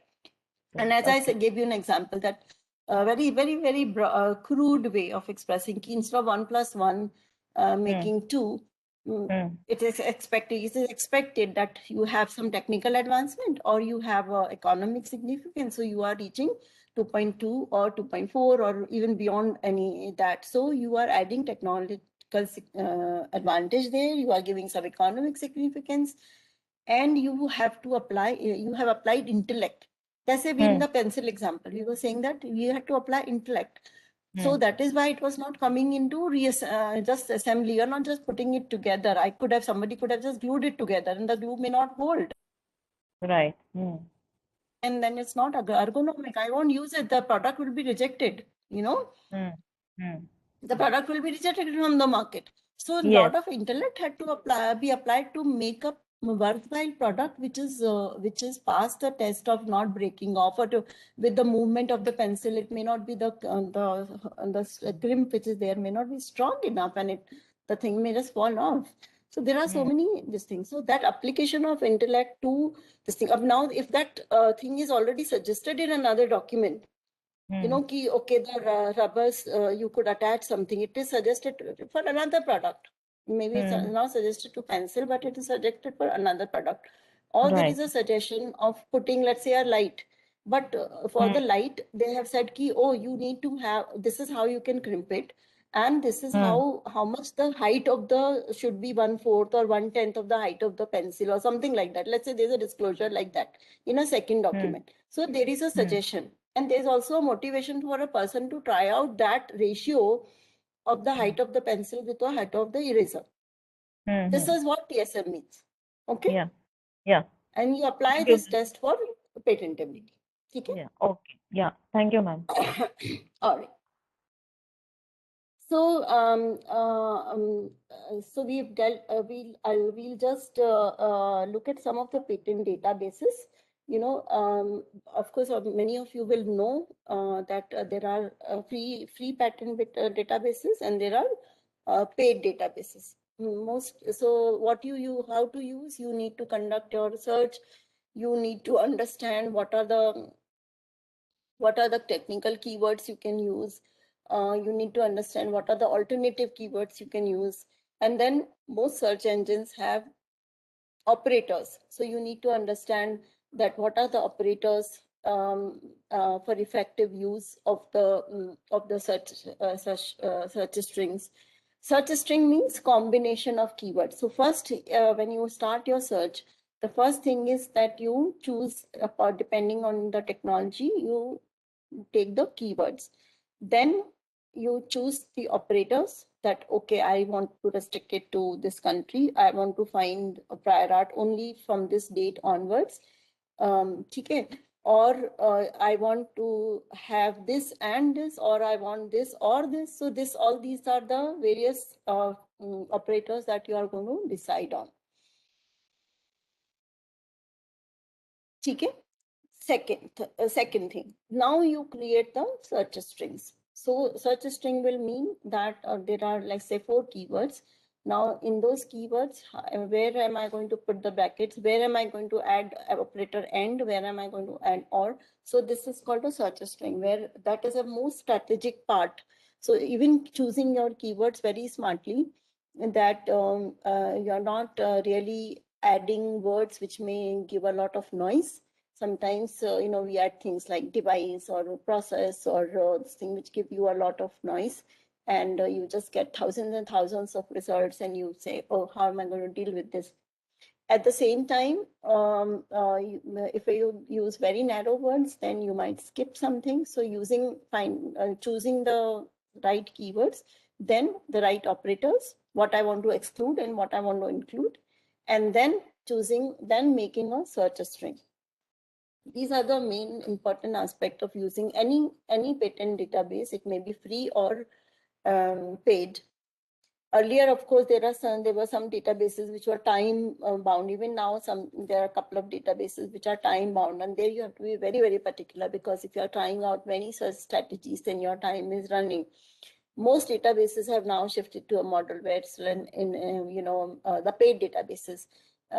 They have shifted to a model where it's not time bound. It's like an annual license, so you're not pressurized by time. Of course, your rest of the team will be shouting, because if you have 4 or 5 or 6 licenses, you still need so team may shout, but otherwise you don't have that pressure. Then exhaustiveness and accuracy. Again, the striking right balance here, because sometimes, you want to be exhaustive. You don't want to miss this thing. So you keep on running a lot of search strategies, and the results are so many that the chances of making an error are increased. So therefore, again, striking the right balance between accuracy and exhaustiveness is very important. So that's where a lot of practice helps you in getting that. If you say, is there a thumb rule of doing this? No, there are some rules, but it's mainly really from experience that you keep doing searches on whatever. Sometimes if it is not related to even the product that you are doing, whatever may be of interest, you may read something in the newspaper, and it's in your technology area, you might just run a search. And that's how you get the practice of being of getting the correct keywords, getting the correct operators, getting the correct search string. And then once you get the result, how do you strike the balance between being very, very exhaustive? Of course, exhaustiveness is important, because if I'm doing a freedom to operate search and you have 1,000 hits and you do 999 and say, oh, I'll leave the last one, you can't leave, because that one patent that you scroll through quickly might actually be the one which is a problem for the client, or for you if you're doing it in-house. So exhaustiveness is very important, but striking the balance between going on reading thousands of documents and being exhaustive is an important aspect. And generally recommend that you sort of because all these patent databases, whether they are paid or unpaid, they sort of they update very quickly. However, there is sometimes a time lag. Sometimes they are doing servicing, and sometimes there are technical glitches, and all these may lead to sometimes an error. So we always advise that we use multiple databases, at least 2 database when you are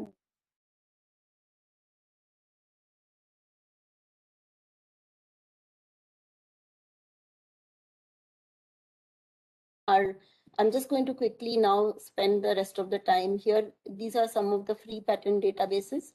Google Patents, then there's Patent Lens, there's free patents online. There is PQAI. These are all, then there are these patents which are provided by WIPO. So you have Patent Scope, Then you have aspstatement.net, you have USPTO. Of course, Indian Patent Office website is also very friendly now, and very easy to use, and a good and a lot of backlog has been cleared, and most of the data is now available. In fact, design searches also can be done. And then there are other countries whose website is quite friendly, like Australia, Canada, China, Germany. Sometimes, you can China and Germany, if you are dealing with foreign language, you can even try searching, converting your keyword to that language, but make sure that it is correct. So you can use some very good translator to translate those, let's say the abstract or the main keywords into their language, and then go to the website and search in there in that language, and sometimes it gives you very good results, and then you can read the abstract, find the relevance. If you find it relevant, in cases of freedom to operate and critical things, specs like that, we recommend that you actually then the claim, once you find that it's very, very relevant, then before taking a final decision for these kind of different language, which are patents in different language, I would really recommend and very strongly recommend that you get the claim translated, at least the claims translated by a native translator. There are very good translation agencies available. But a first level of analysis you can do with machine translation. It's okay. You look at the drawings, sometimes the drawings give you very good suggestions, maybe not in the chemical domain. In chemical, you can look at the formula because they are reflected in English. So it gives you a very fair idea sometimes, but before taking a decision, if it is a closed document, I would really strongly recommend getting a proper translation done. And these are the fee-based commercial databases. There's Packbase, Paxier, Questel, there's Total Patent, Pinexus, let's say Thomson Innovations, STN. These are the paid databases which you can subscribe to on an annual basis. And, the advantage is that, there's a lot of help available. You can, save your searches, you can revisit them, you can set alerts, you can also get highlighted this thing, which you can sort of, use very cleverly. Then there's advanced searches where you can really use, the advanced searches can be used to very quickly get, a set of claims which will not miss out anything, but a set of search results which will not miss out anything, yet it will not be too exhaustive to sort of too many numbers. And then the advantage is also, then you can look at the corporate tree. So, like if there are assignments and they have assignments have happened, there's an acquisition that has happened and it has still not come in the patent office record, then you could use the corporate tree, and, in your searches string, you can say that I would like all these 5 subsidies to be this thing. Because if you say I want all the subsidies, then sometimes, multinational companies would have one product which is, they may have 10 sister concerns which are all listed in the corporate tree, but there are only 3 which manufacture a particular product. So including each one may also cause their results to go at a high,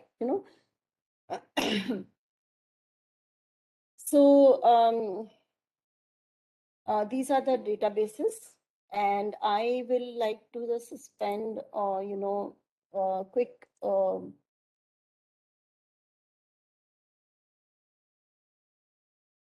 I'll share a screen. If there's a time of 10 minutes, we can either do question answers, because there's not enough time. I would have liked to actually share an example of on at least one database.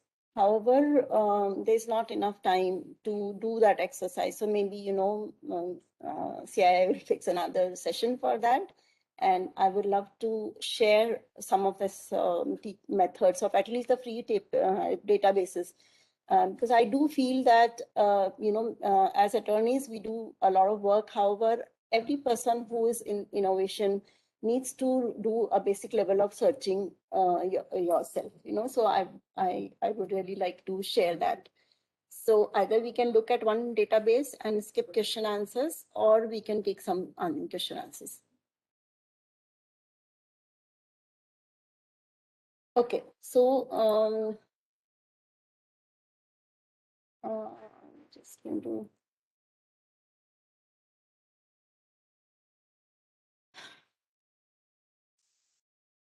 Okay.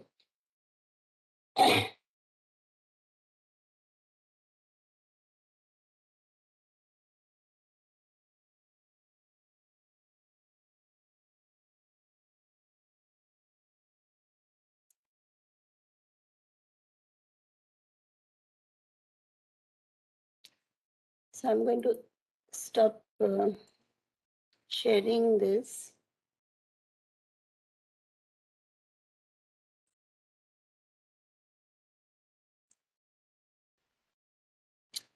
And share another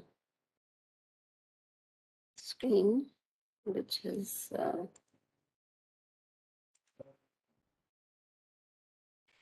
are you say, can you see my screen? Yes, ma'am. Huh. So this is like this is the space.net. It's maintained by the European Patent Office, and as you see, most of these databases have a similar structure where you can do like a basic search. So for example, here, if we are looking at, anybody wants to do a quick search on something, anything on your mind? Hair implanter. Sorry? Hair implanter. Okay, so we have hair and implanter. Single T. Okay, so this is the first level where you have quick search. Okay, so there you are not really going in the fields and things. So this, when I'm typing here quick search hair and implanter, my connector is AND. So I want documents which have both the words. They must have both the words. Okay. The second thing is that I am not restricting it by whether it should be in title or in claims or on specification, and I'm just clicking on search. So this is a button, like most of the search engines always have some or the other quick search, it's called. So where you are not doing this. Now I could narrow my search.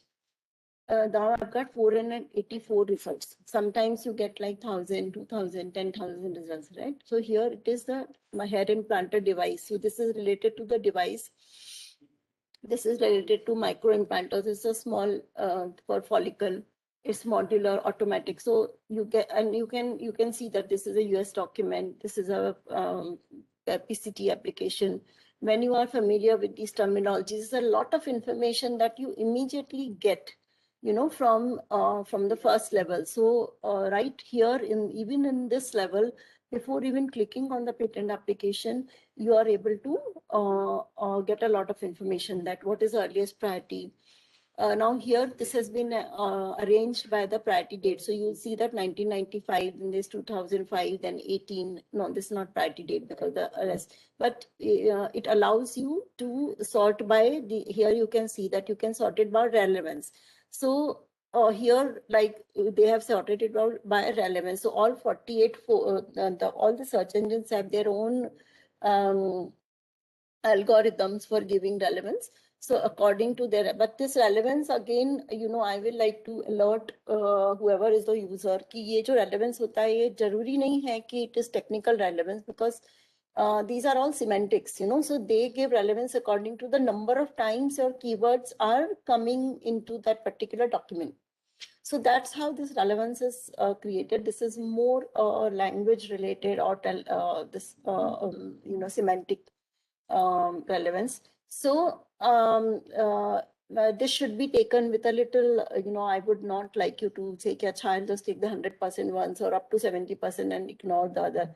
Especially when, of course, it is a very good tool to quickly see what's coming up, and you know, you don't have time, so you can look at the first 100 or so.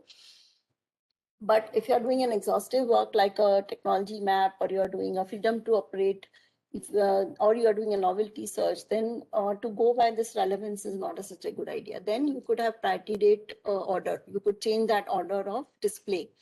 So here now, this is going in the opposite direction. So earliest priority is 2020, and as you go down, you see the older one. Or if you want to see that which is the earliest date, then you could also do the ascending order. So you are able to see that, right? The first thing is 1968 priority. So this is how, when you're doing search, you can sort of, choose that how do you want the results to be displayed. And it's very simple. You can simply click on the here. The title is not available, but I want to see more details. You can just simply click here. You get, all the details about the, this is a very old document. In Japanese document, there's a different method of searching the old Japanese documents. But let's go to. Ma'am, your screen is not visible. Acha, it's saying, it is still showing me I'm sharing Google. So it's visible, ma'am. Oh. We can see that. Ma'am, it's very much visible Yeah, and we clear. can see now. It's visible. Okay. Okay. Okay. Whoever is not able to see, just refresh and check your connection. So I'm just going to leave these. So this, I'm not going into details, but by clicking on the document, you can immediately see abstract. And as you see, a lot of information is right here.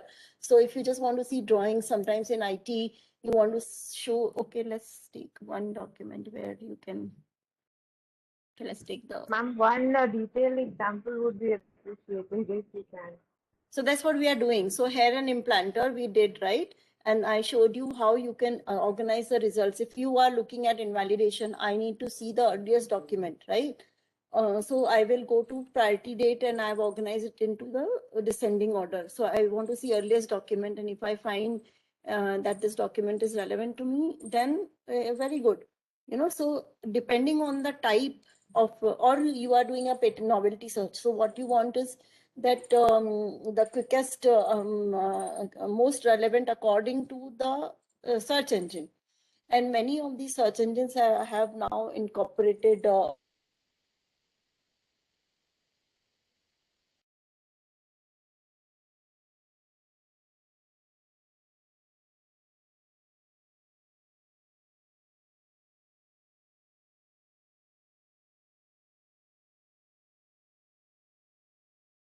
Ma'am, you're there. This is Amrita. Riti, ma'am.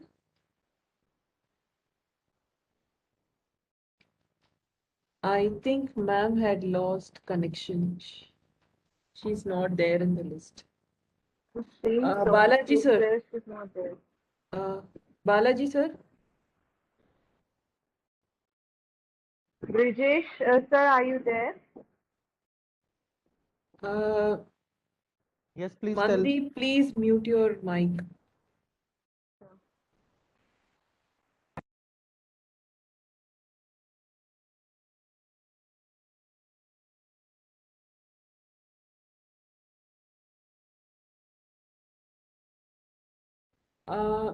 Participants, please wait a couple of minutes. Niti Divan has lost her connection, so I've just called her and reminded her, so she'll be joining shortly.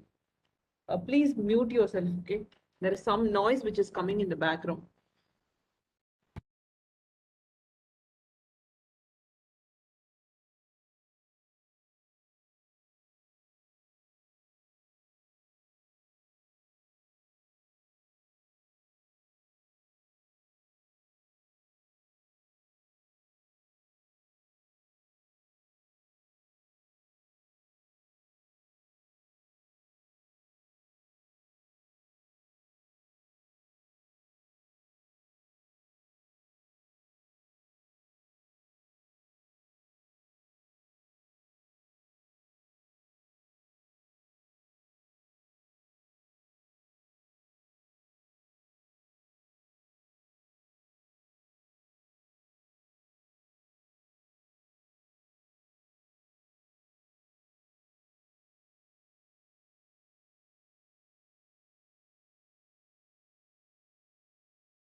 Brijesh, please tell. Yeah. you're able to hear me, right? Yeah. What is happening? Many people are logging out. Because people thought that session, maybe some thought that session is over or something. Okay, that new people Yeah. who has joined late, right? So many people have logged out now. Yeah.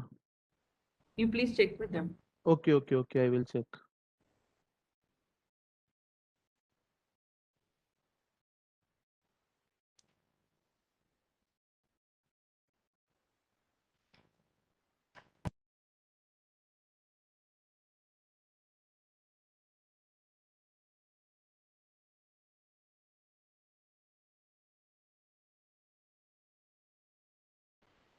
Requesting all the participants to stay. Please don't log out. A lot of them are logging out and moving. I'm able to see that the participants list is going down. The session is not yet over, right? So please stay in.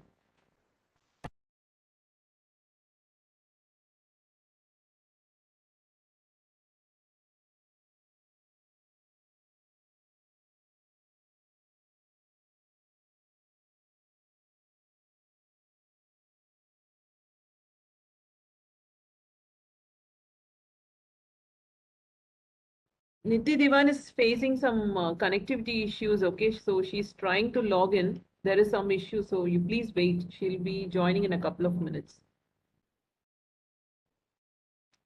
Participants are able to hear me, right? Yes, ma'am. Yes, ma'am. Yes, ma'am. Yes, we are able to Everybody hear you. silent. I thought you're able to hear me or not. Yeah, we Yeah, are able ma'am to. is back. Yeah, we can hear. Ma'am, your voice is very feeble. Okay. Are you able to hear now? Yes, ma'am. Yes, ma'am. It's better. Yeah. Okay, okay. So, so this was one example I was giving you of space.net that, and all these search engines are similar. Like you can just start with a quick search, you get the results, you can see how relevant they are, and then, you can narrow it down by, I think it's gone again. It's fluctuating, it's going again.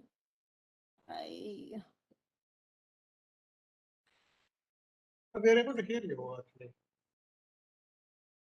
I know now it is thing, so I'll just share that as space window. Where it is.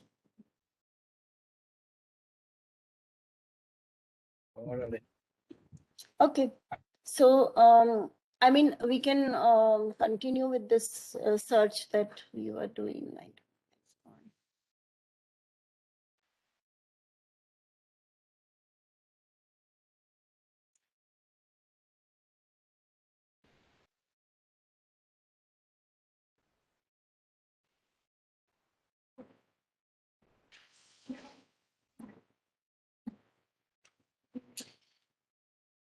So I would suggest that everyone, can sort of do this. I'll share the screen again here and sorry.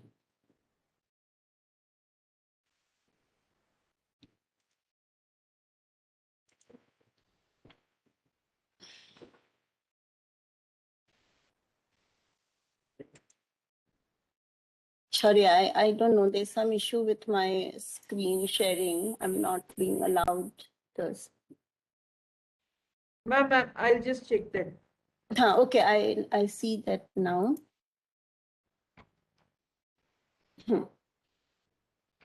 Ma'am, you just try to share it now. I have given you the presenter access. You're able to? Let's see. Yeah. Now it's. You can see that. Yeah, I can see. So this is what we were doing, and we saw how you can organize by relevance. Then you can just click there, and you get all the details. And there you can really study. You can really choose right here that whether you want to see the description, you can want to see only the claims. Then you will see the claims. You can sometimes by drawings you get a lot of information that is the product similar to what you are looking at. You can also see what are the citations which are given in this particular document, And so here in the citations means the prior art which is given in this particular document, the examiner may have given, or even the applicant might have given. You can also see legal events, as in, what happened when, like here in this case, you can see that there is a assignment that has happened. So sometimes, so here it also gives you information that this was filed by somebody and it was then later assigned to this particular owner. Okay, so the owner changed. And then patent family means you can see here, this is the same family because this is the application granted and this is the application number. But here, suppose there was a Japanese application or Indian application. So all that will be visible here. Here in part of family, you can can you see here that you can see the Korean patent. So same patent application was also filed in Korea. So impart of family means if there is any other country where this was filed, it is going to show up there. So you can even also see this this information, and that will give you, for example, you are planning now. Let's say this example, this hair implanter. You find that this is very relevant, and this is the kind of product you wanted to see in India, manufactured in India. Now you see that there is no Indian patent application here at all. However, there's a US and Korean application. So what inference can you draw? That I can use this technology.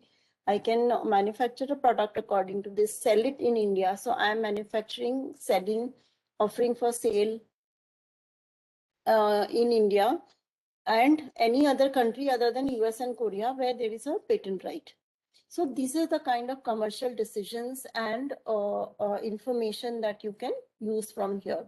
Now, suppose if it was available in there was a patent application in India also in this case, then you know that this is a person who has a patent, and I know that this is a technology I can sell, and this is in the line of range of products that I already have, or I have I have the know-how how to manufacture this or sell it, whatever you can offer. So you can even approach that person. So these are the kind of aims that we were looking at when doing patent searches. And this is one example how very quickly by a few clicks, you've been able to get so much information from the patent document. Now, what you can also do is go to advanced search. And here, advanced search, this last one will take because I don't want to run out of time. Here in this, what you do is that you have the connector. So you take here an implanter here, and I can choose the field because the earlier search we didn't restrict the field. But suppose we don't want a very exhaustive search, then I can choose that I want this to be only in the alt field, or I want only in the text field, or I can even the paid search engines, they also give you the option to just, even in USPTO, you can choose only title, or you can say I want this words to be there only in abstract and claims. So at the moment it is checking here only title, abstract, claims. So sometimes in the specification those words may have been used in some other context, or it is just in context of prior art and it's not so relevant. So when we do all text fields, then the search becomes much broader. So let's say if we change this to title, abstract, claim, and we search again, you will see that the test results become 122. Okay, right? Now you could also do add. So you can add another field.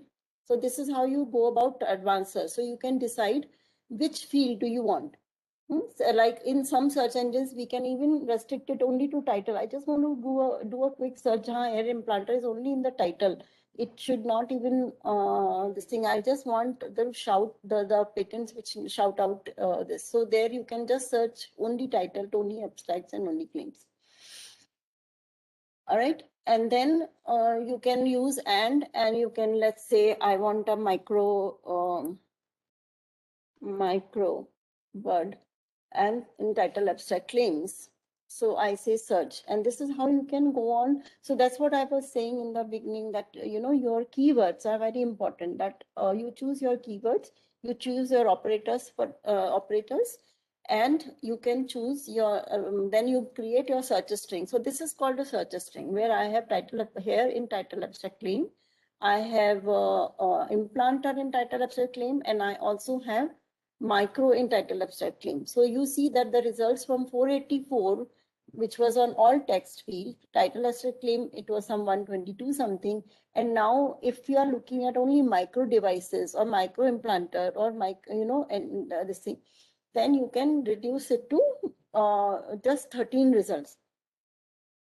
And that will then, after reading, you may find that, okay, this is a person who, this is Follicular Tech LLC has filed out of 13, they have filed 9 applications. So then you are able to get a lot of information that, oh, this is the person who's most active here. And this is a person I need to approach or I need to follow. So this is the way you can sort of go to advanced search, and you can structure your search in this way. And of course, the results, as we saw, the results that comes, you can choose the relevance. You can also show what you do you want all to be displayed. How do you want these things, like you want a compact publication like this, you want to show only text, you want to show text and thumbnails, then it's going to show one drawing in a thumbnail and the text. So you can also see, depending, suppose many times mechanical, you may want the thumbnail also to come here, because that helps you decide whether I want to read further or not. So this is one example how you can start a search, how you can narrow it according to the results, and how you can tailor it to your need so that you can get the best out of it in the optimum time. So I'm just going to stop sharing now, and if there are any questions, we can take a couple of questions, and I hope that I'll see you again, and I hope there has been some good learning from this session.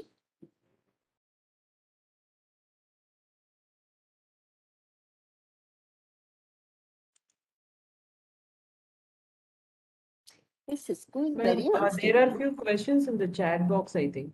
I'll just read it out. Okay. Okay. Or they can also mute and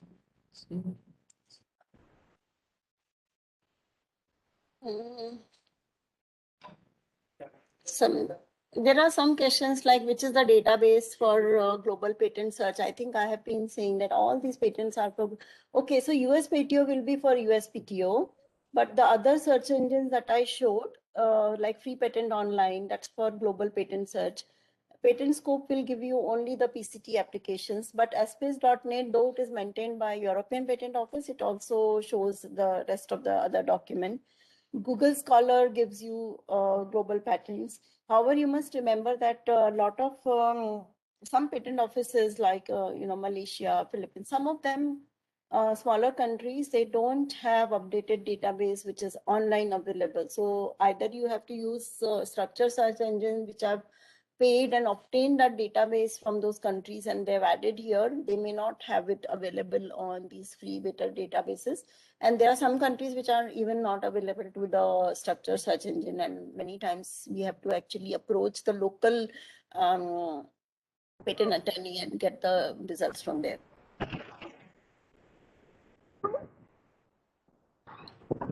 So that's one question. And what is Hari the... Prasad has asked something, ma'am. Please explain the difference between product clearance search and freedom to operate search. So product clearance will also have other aspects. For example, there will be a trademark. There may be copyrights, because the drawings may have been this thing. There may be design also. So freedom to operate, normally we look at patents and designs if the client asks for designs, but freedom to operate, normally we look at patents only. But in a product clearance, you will also have to get trademark, what you are going to call the product. You may have to check out designs. If it's a article which has a visible this thing, you may have to check on any copyright rights if there were drawings earlier. You may also, their product clearance is also like, there may be some regulatory things that you need to clear, like for pharmaceutical, you need to have your licenses. So having a patent or getting a freedom to operate doesn't clear you from the other liabilities that you or responsibilities of clearance that you have. So for pharma products, you have FDA licenses. For food related, then for electronics, you have like this CE certification. So those kind of regulatory, like automobile parts, they also need some clearance from these. So very regulatory bodies are there, so they also need to be approached. So this is also called product clearance. So in product clearance is much broader than freedom to operate. That's what I can sort of say about it. Okay. But as far as IP is concerned, in product clearance, you also need to look at trademark, design, copyright, at least, If it is electronic products, you may want to look at the circuit. What is the circuit? Is it integrated circuit? Because now we have registration for integrated circuits. So you have to look at other IP. And when we call product clearance, what we do as a product clearance, which every industry, every person should do, is also the other regulatory aspects of the product clearance. Somebody has asked, please guide bit more on provisional patent application. I didn't understand the concept while referring it to novelty patent search. See, novelty patent search, we don't involve provisional patent application because provisional patent applications are not published. So when you do novelty or any of these such, you will not see provisional patent applications which are not completed. Okay. And what is provisional and what is complete, all this will be covered in the coming sessions where we are looking at patent specifications. So we'll be covering there. So basically, two things that I can say about this. One, in searches, if the provisional has not been completed, then you will not see those applications because provisional patent applications are not published. So that's one aspect you have to remember. And the second aspect is that what I had mentioned, that there are two choices. One, when you have an invention and you want to assess the patentability, you have two choices. Either you do the search before and then file provisional, but practical recommendation, one is that you do an internal search or at the time of starting your project. So technology map or even a quick novelty search. But mostly we advise doing it after the provisional patent application is at least filed. One, because it gives you the earliest priority date, because sometimes by the time the search results come, and then you share it with whoever is the deciding authority, 1-2 months, sometimes 3 months pass in taking that decision, and you are losing out on the priority. So after discussions, if you find that it is okay, then you've lost out on priority. So getting earliest priority date and registering that is an important aspect of getting the time and date stamp that you get when you file a patent application. So provisional application, it's good to file that if of course the commercials allow to file that before doing the search. Somebody has asked, which is the good book for preparation of patent agent exam? You can just search on the net. There are so many books coming, and really, basically, the best book is the Patent Act. Because the Patent Act is what you need to understand, and it has got the rules along with that. So take the BEAR Act, especially for India when you're appearing. Take the Patent Act. It's a bit difficult to understand, but if you read it 2-3 times, then it really helps you know everything. You read the sections along with the rules. So that's, I think, is the best book. But there are lots of, and there is a patent office manual where, they have explained the section, they have explained the rules, they have shown what section goes with which rules, and then there are examples and case laws. So these are the basic documents that you start with. Only thing is that start early. People start studying 1 month before the patent agent exam. Then somehow it doesn't work because, understanding these concepts and remembering sections and forms, and it does take a little time. So start early, and these are the basic books that you really work with. That's what I did. Okay. Ma'am, Abhishek has asked, suppose there is an industrial process modeling, the series of steps are fixed, but how we model each step is different from what that is available. Can this new modeling be considered as patentable? It's a very critical, I mean, this is a very one-to-one question because, I must see the steps. Again, as we said that, there are lots of things that you need to consider. So I think I'm finding it difficult, Abhishek, to answer you in a general this thing. So patentability is not something that with just in the air you can you can assess. You need to see what are those models, what are the steps, are they rewording, are they what are they? Then So somebody has asked, kindly define cross licensing. So cross-licensing is that two people are licensing to each other. So you have like one, let's say you have at least one patent, okay, and the other person also has at least one patent. Sometimes it is a whole portfolio patent which you cross-license to each other, right? So you say, okay, I'm licensing my patent to you, and at the same time, so it's a license, it's an agreement. It's like a licensing agreement. However, it is not one-sided. So in licensing agreements, it is one-sided that one person owns one technology and they are giving that technology for a particular time or at a particular royalty or whatever to somebody else. So here in cross-licensing, both sides are licensing their technology. Sometimes it may be known at no cost to each other. At sometimes it may be some cost to one, another cost to another, depending on really the type of technology. So cross-licensing is a licensing agreement in which both parties have at least one patent that they are able to offer. Shalaka has asked, how will we defend Section 3 Clause F?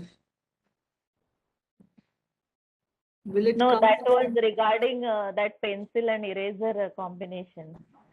So, Okay, fine. yeah. Are All there- right.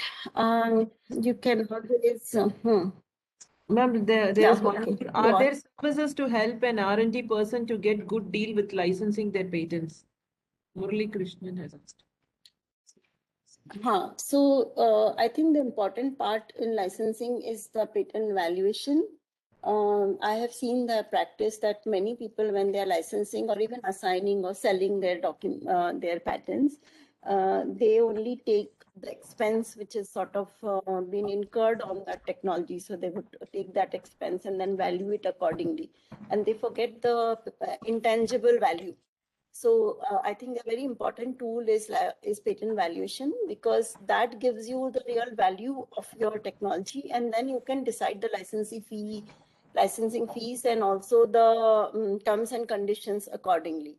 So an important aspect is patent valuation when you are doing licensing. And then you can, of course, always take the market values, and if there are similar technologies being already licensed, you can take those.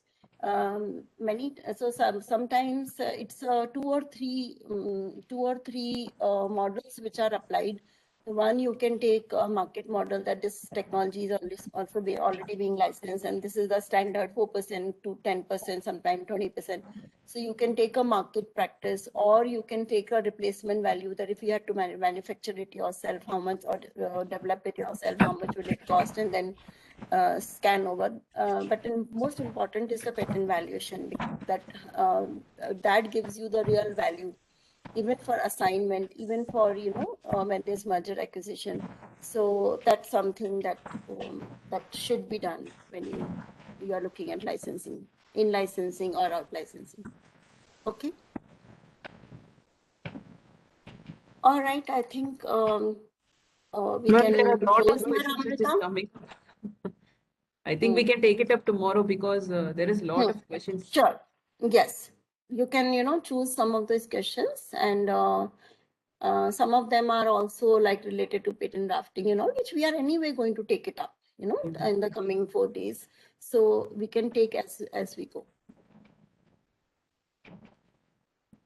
The last one more is there, ma'am, from Asta. She has asked, for example, the invention relates to a pharmaceutical formulation and the inventor has disclosed the drug, but has not mentioned the exact percentages of each molecule in the formulation, is it patentable? Yes, if it is a unique combination, it may be patentable. Again, it's very difficult to say, because if you just say that I'm going to take known 3 substances and make a formulation out of it, will I get a patent? Maybe not. Maybe, but if the percentage has been given, this thing, but if it is a totally unique combination not known before, maybe patentable. But considering the normal nowadays, what is happening, the enablement sort of, in that case, if you are doing that, you will have to really enable it through a very wide range of there should be enablement for a very wide range of percentages to say that these 3 products in any sort of this thing work. So it depends on what are the results you have. Yes, I mean, if it's a unique combination not known before, you may even get a patent for just 3 unique composition having 3 components. Ma'am, I think we can wrap up the session. Okay. We're almost. Thank you very much. It was my pleasure to be here, and I think I'm addressing one more session, and then we are going to interact for also with Dr. Devan. We will be interacting for the next 4 days. So stay safe, stay healthy, and see you again tomorrow. Ma'am, tomorrow's session. Thank you, everyone.